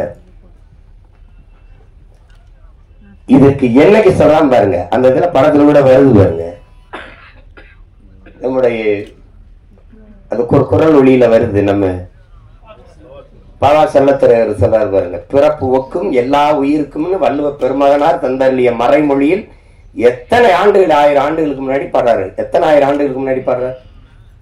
அந்த காலத்திலேயே இந்த ஏற்றத்தாழ்வு இருந்தது. பிறப்பு ஒக்கும் எல்லா உயிருக்கும், எல்லா மானுடருக்கும்னு சொல்லவே இல்லை நம் மூதாதை. எல்லா உயிருக்கும் பிறப்பு ஒக்கும். அதனால பிறப்பின் அடிப்படையில் பாகுபாடு, உயர்ந்தவன் தாழ்ந்தவன். இதுல பாரதி ஏன் ஆகச்சிறந்த மானுடன், ஆகச்சிறந்த மானுடன் பாரதி கிட்ட கேட்கப்படுது, எங்க நோய், நாம பிரம்மனின் தலையிலிருந்து பிறந்தோம், சத்திரியன் தோல்ல இருந்து பிறந்தான், வைசிய தொடையிலிருந்து பிறந்தான், அந்த சூத்திர காலில் இருந்து பிறந்தான், இந்த பஞ்சமன் ஒருத்தர் அவன் எதுல நாங்க பிறந்தான்னு பாரதி கிட்ட கேட்கப்படுது. பாரதி, அவன் மட்டும்தான்டா அவங்க ஆத்தாளுக்கு அப்பனுக்கும் பிறந்தான். புரியுதா உங்களுக்கு? சமூகத்து மேல இருந்து அவனுக்கு கோபம் இருக்கு பத்தியில, அந்த கோபம் தான் இந்த பெருங்கோபம். அத நீங்க இது என்ன, அது இழிவை சுமந்து பாக்குறவனுக்கு தான் தெரியும். நீங்க இந்த வழி மேல்தட்டு மக்களுக்கு ஒன்றும் தெரியாது. இது நாட்டாம பண்ணிட்டு, இது ஒரு போதை, இது ஒரு மன நோய். மனிதனை சக மனிதனை தன்னை போல எலும்பு நரம்பு ரத்தம் சதை பசி உறக்கம் கனவு கண்ணீர் எல்லாம் கொண்ட சக மனிதனை தாழ்ந்தவன் என்று தாழ்த்தி வீழ்த்தி சுவங்காணுகிற ஒரு மனநிலை கொடிய நோய். அது மனநோய். அதான் இங்க இருக்கிறது. ஒத்தது அறிவார் உயிர் வாழ்வார் மற்றெல்லாம் செத்தால் வைக்கப்படும் வள்ளுவர் பெருமகனார். காரணம் என்ன? துணி விழுக்கிறவன் நான், முடிதிருக்கிற மருத்துவர், அங்க சலவை தொழிலாளி வேணும், அங்க தச்சன் வேணும், அங்க விளைய வைக்க உணவுப் பொருளை விளைய வைக்க அங்க வேளாண் குடிமகன் உழவன் வேணும், அங்க அதை உணவு சமைக்க பாத்திரங்கள் செய்யற குயவர் வேளாளர் குடிகள் வேணும். எல்லோரும் வேண்டும். எல்லாரும் சேர்ந்து இசைந்து வாழ்ந்தால்தான் அது சமூகம். ஒத்தது அறிவார் உயிர் வாழ்வார், மற்றெல்லாம் செத்தாருள் வைக்கப்படும். மற்றெல்லாம் பிணமிடான்ட்டான். எல்லாரும் தான் சாடி இருக்கான், பாடி இருக்கான், ஆடி இருக்கான், எல்லாம் பண்ணி பார்த்திருக்கான். ஒன்னும் நடக்கலைங்க. நீ சாதிக்கு ஒரு சாமி, சாதிக்கு ஒரு சமநிலை சமூகம் எங்க இருக்குது? செத்தவரை விட பணத்தை புதைக்கிறதுல இவனுக்கு இந்த சாதிக்கு இது, இந்த சாதிக்கு இது, இந்த சாதிக்கு அது. இதுல எந்த சாதிக்கும் பாகுபாடு இல்லாத ஒரு தேசத்தை படைக்கும் உலக இந்த நிலத்துல முடியல. எங்கள் உயிர் தலைவன் அவன் கனவு கண்ட தேசத்துல, தமிழீழ நாட்டுல நீ எவனாவே இரு, என் கோட்டுக்குள்ள என் நாட்டுக்குள்ள வந்தா நீ தமிழனா இருந்து ஒரு மக்களை உருவாக்கி இறந்து போன எல்லாரையும் ஒரே இடத்தில் மாவீரர்கள் துயிலும் இல்லம் என்று நீ பெரிய தளபதினாலும் படு, நீ சாதாரண இருந்தாலும் படு, நீ எவனாவே இரு, உயர்ந்தவன் தாழ்ந்தவன் பாகுபாடு இல்லாது எல்லோரும் ஒரே. இங்க உயர்ந்த சாதிக்காரன் சுடுகாட்டு வழியை கூட தாழ்ந்த சாதிக்காரன் பிணத்தை எடுத்து போக முடியாது. ஆனால் இங்க மகான்கள் தோன்றிருக்கார்கள், காந்தி தோன்றிருக்கிறார், அண்ணல் அம்பேத்கர், பெரிய புத்தன் பூல யாரும் தோன்றிட்டான். எடுபடல, ஒன்னும் சரியில்லை. இன்னொரு தலைமுறை இந்த சாதி மதத்தை காலில் போட்ட செருப்பா போட்டு தேய்ச்சி நடந்தாலே ஒழிய இது சாகாது. இந்த கர்மத்தை ஒழிக்காம சமநிலை சமூகம் படைப்பது என்பது சாத்தியமில்லை. வெற்று வார்த்தை.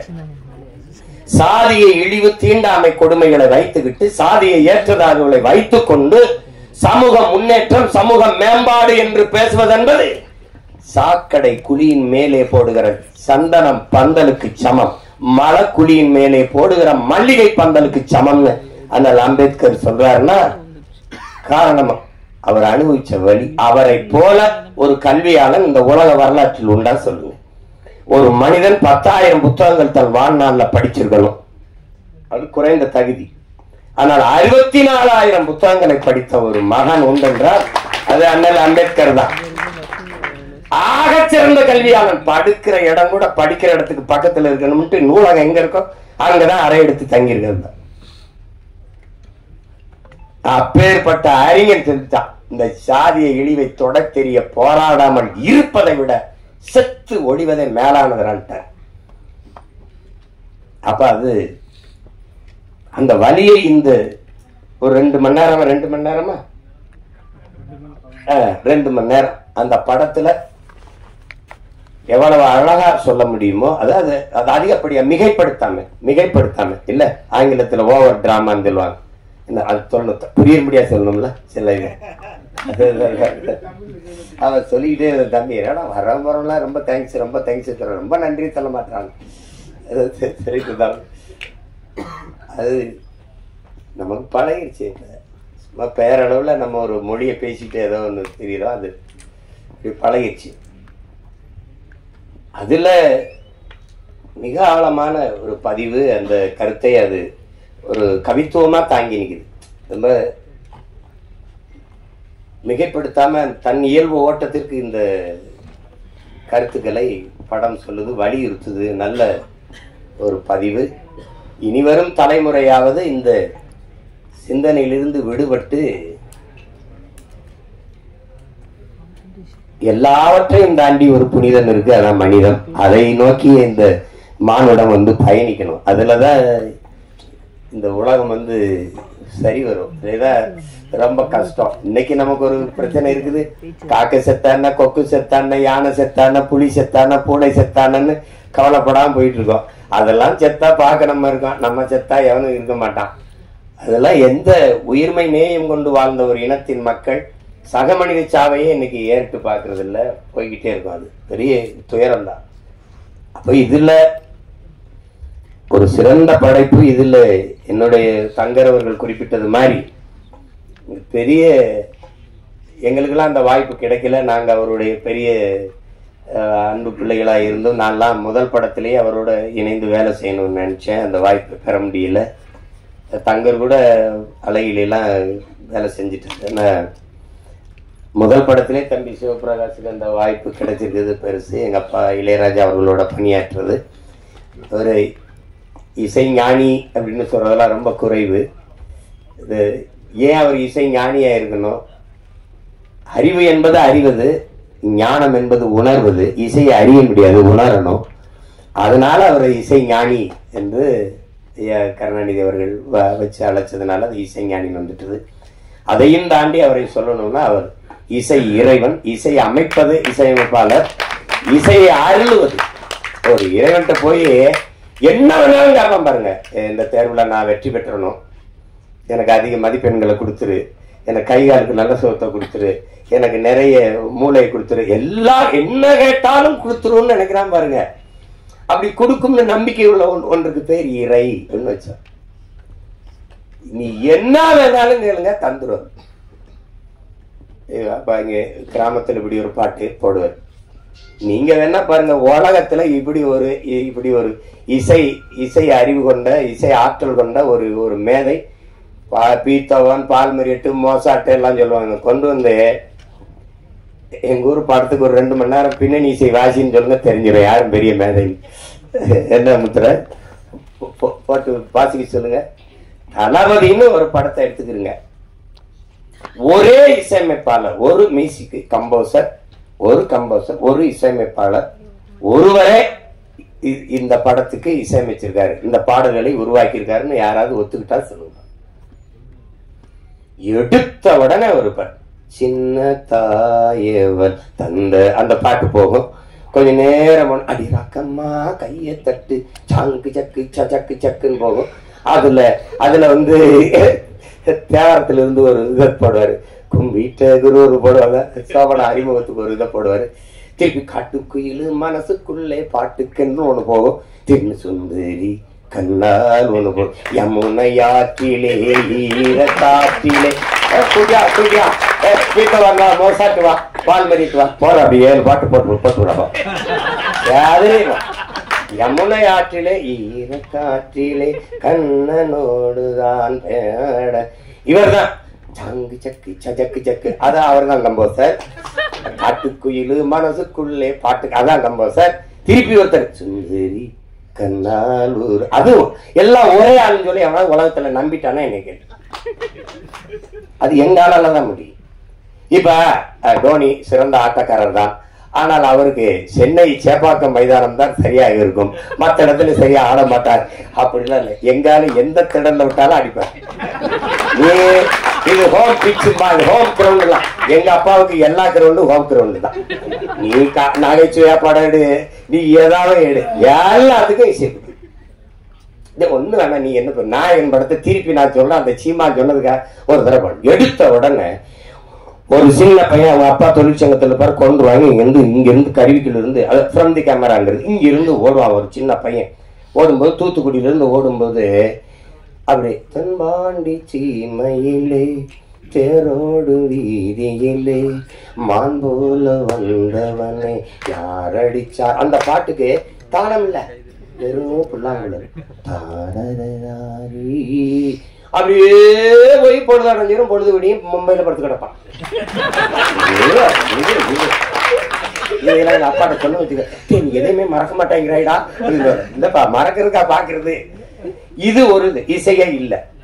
அண்ணன் கமலஹாசன் வந்து இந்த பிள்ளைகள்லாம் அப்படி ஒரு கொசு வலைக்கு கீழே படுத்துக்கும் போது அப்படி தென்பாண்டி சீமையில தேரோடு வீதியில, அது அண்ணன் குரல்ல வரும்.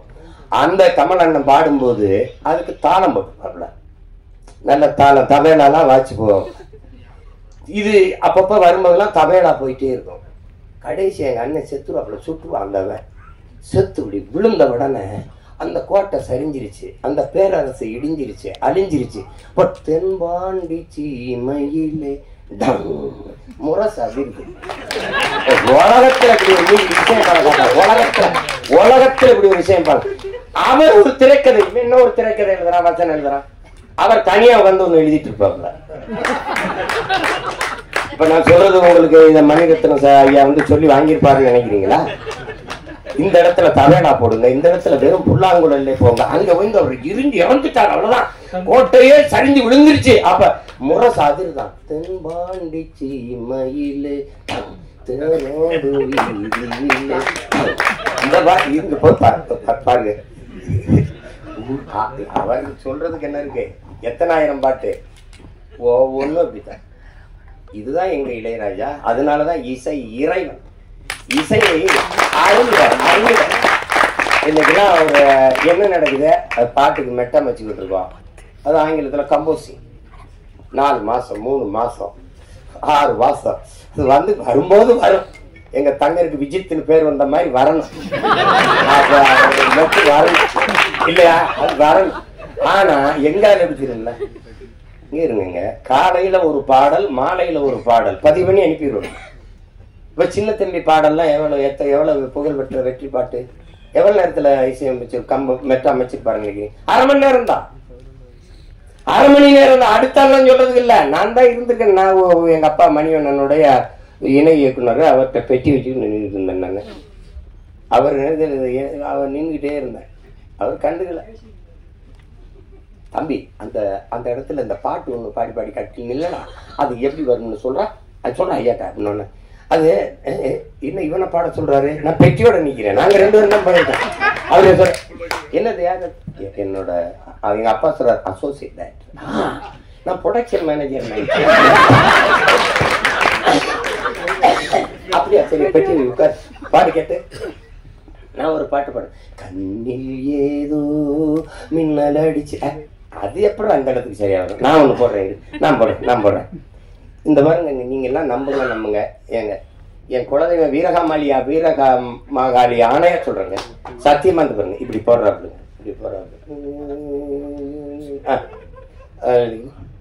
இவ்வளவுதாங்க. இந்த கை இங்க போயிருக்கு, கை இப்படி அமுக்காது. மயில் இறகால வருடன்னு அப்படி இருக்கும், அப்படி மெதுவா அப்படி வருடும் அப்படிங்க. அந்த கட்டையை விரலை வச்சு கொஞ்சம் இப்படி வந்துட்டு, சங்கிலிய போட்டோம் தங்க கேளிக்கு சங்கிலிதான் போடணுமே. இந்த படத்துல பூராமே அவர் தான் எழுதியிருக்காரு, பாட்டு பூரா எழுதியிருக்க முடியாது, அப்படியே பாடி இருக்காரு. சரிதானே சூப்பரா அப்படியே பாடுவாருங்க.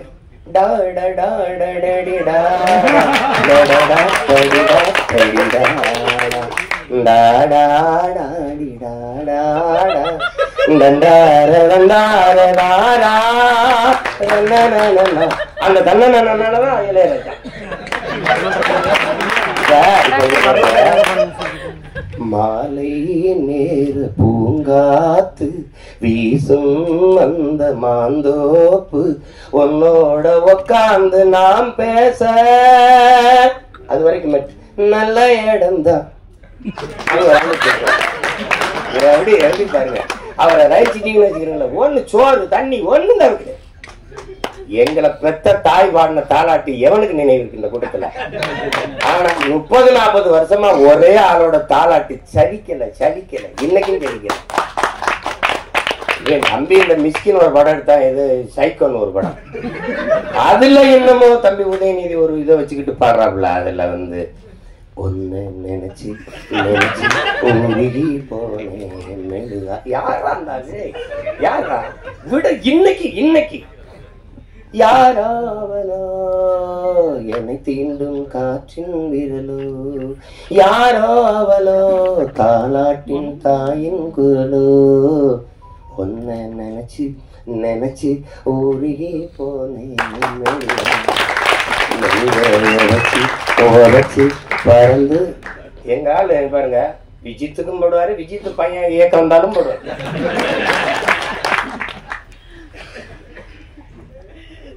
அது வந்து பரம் எப்பவாவது அரிதான அவதாரங்கள். எப்படி இலக்கிய உலகில பாரதி வந்தாலும் அது மாதிரி இசை உலகில எங்க அப்பா இளையராஜா, அது ஒரு வரம். அதனால இசை இறைவனின் ஆசி பெற்ற ஒரு படம் இது. அதனால இது ஒரு மாபெரும் வெற்றி அடையணும்.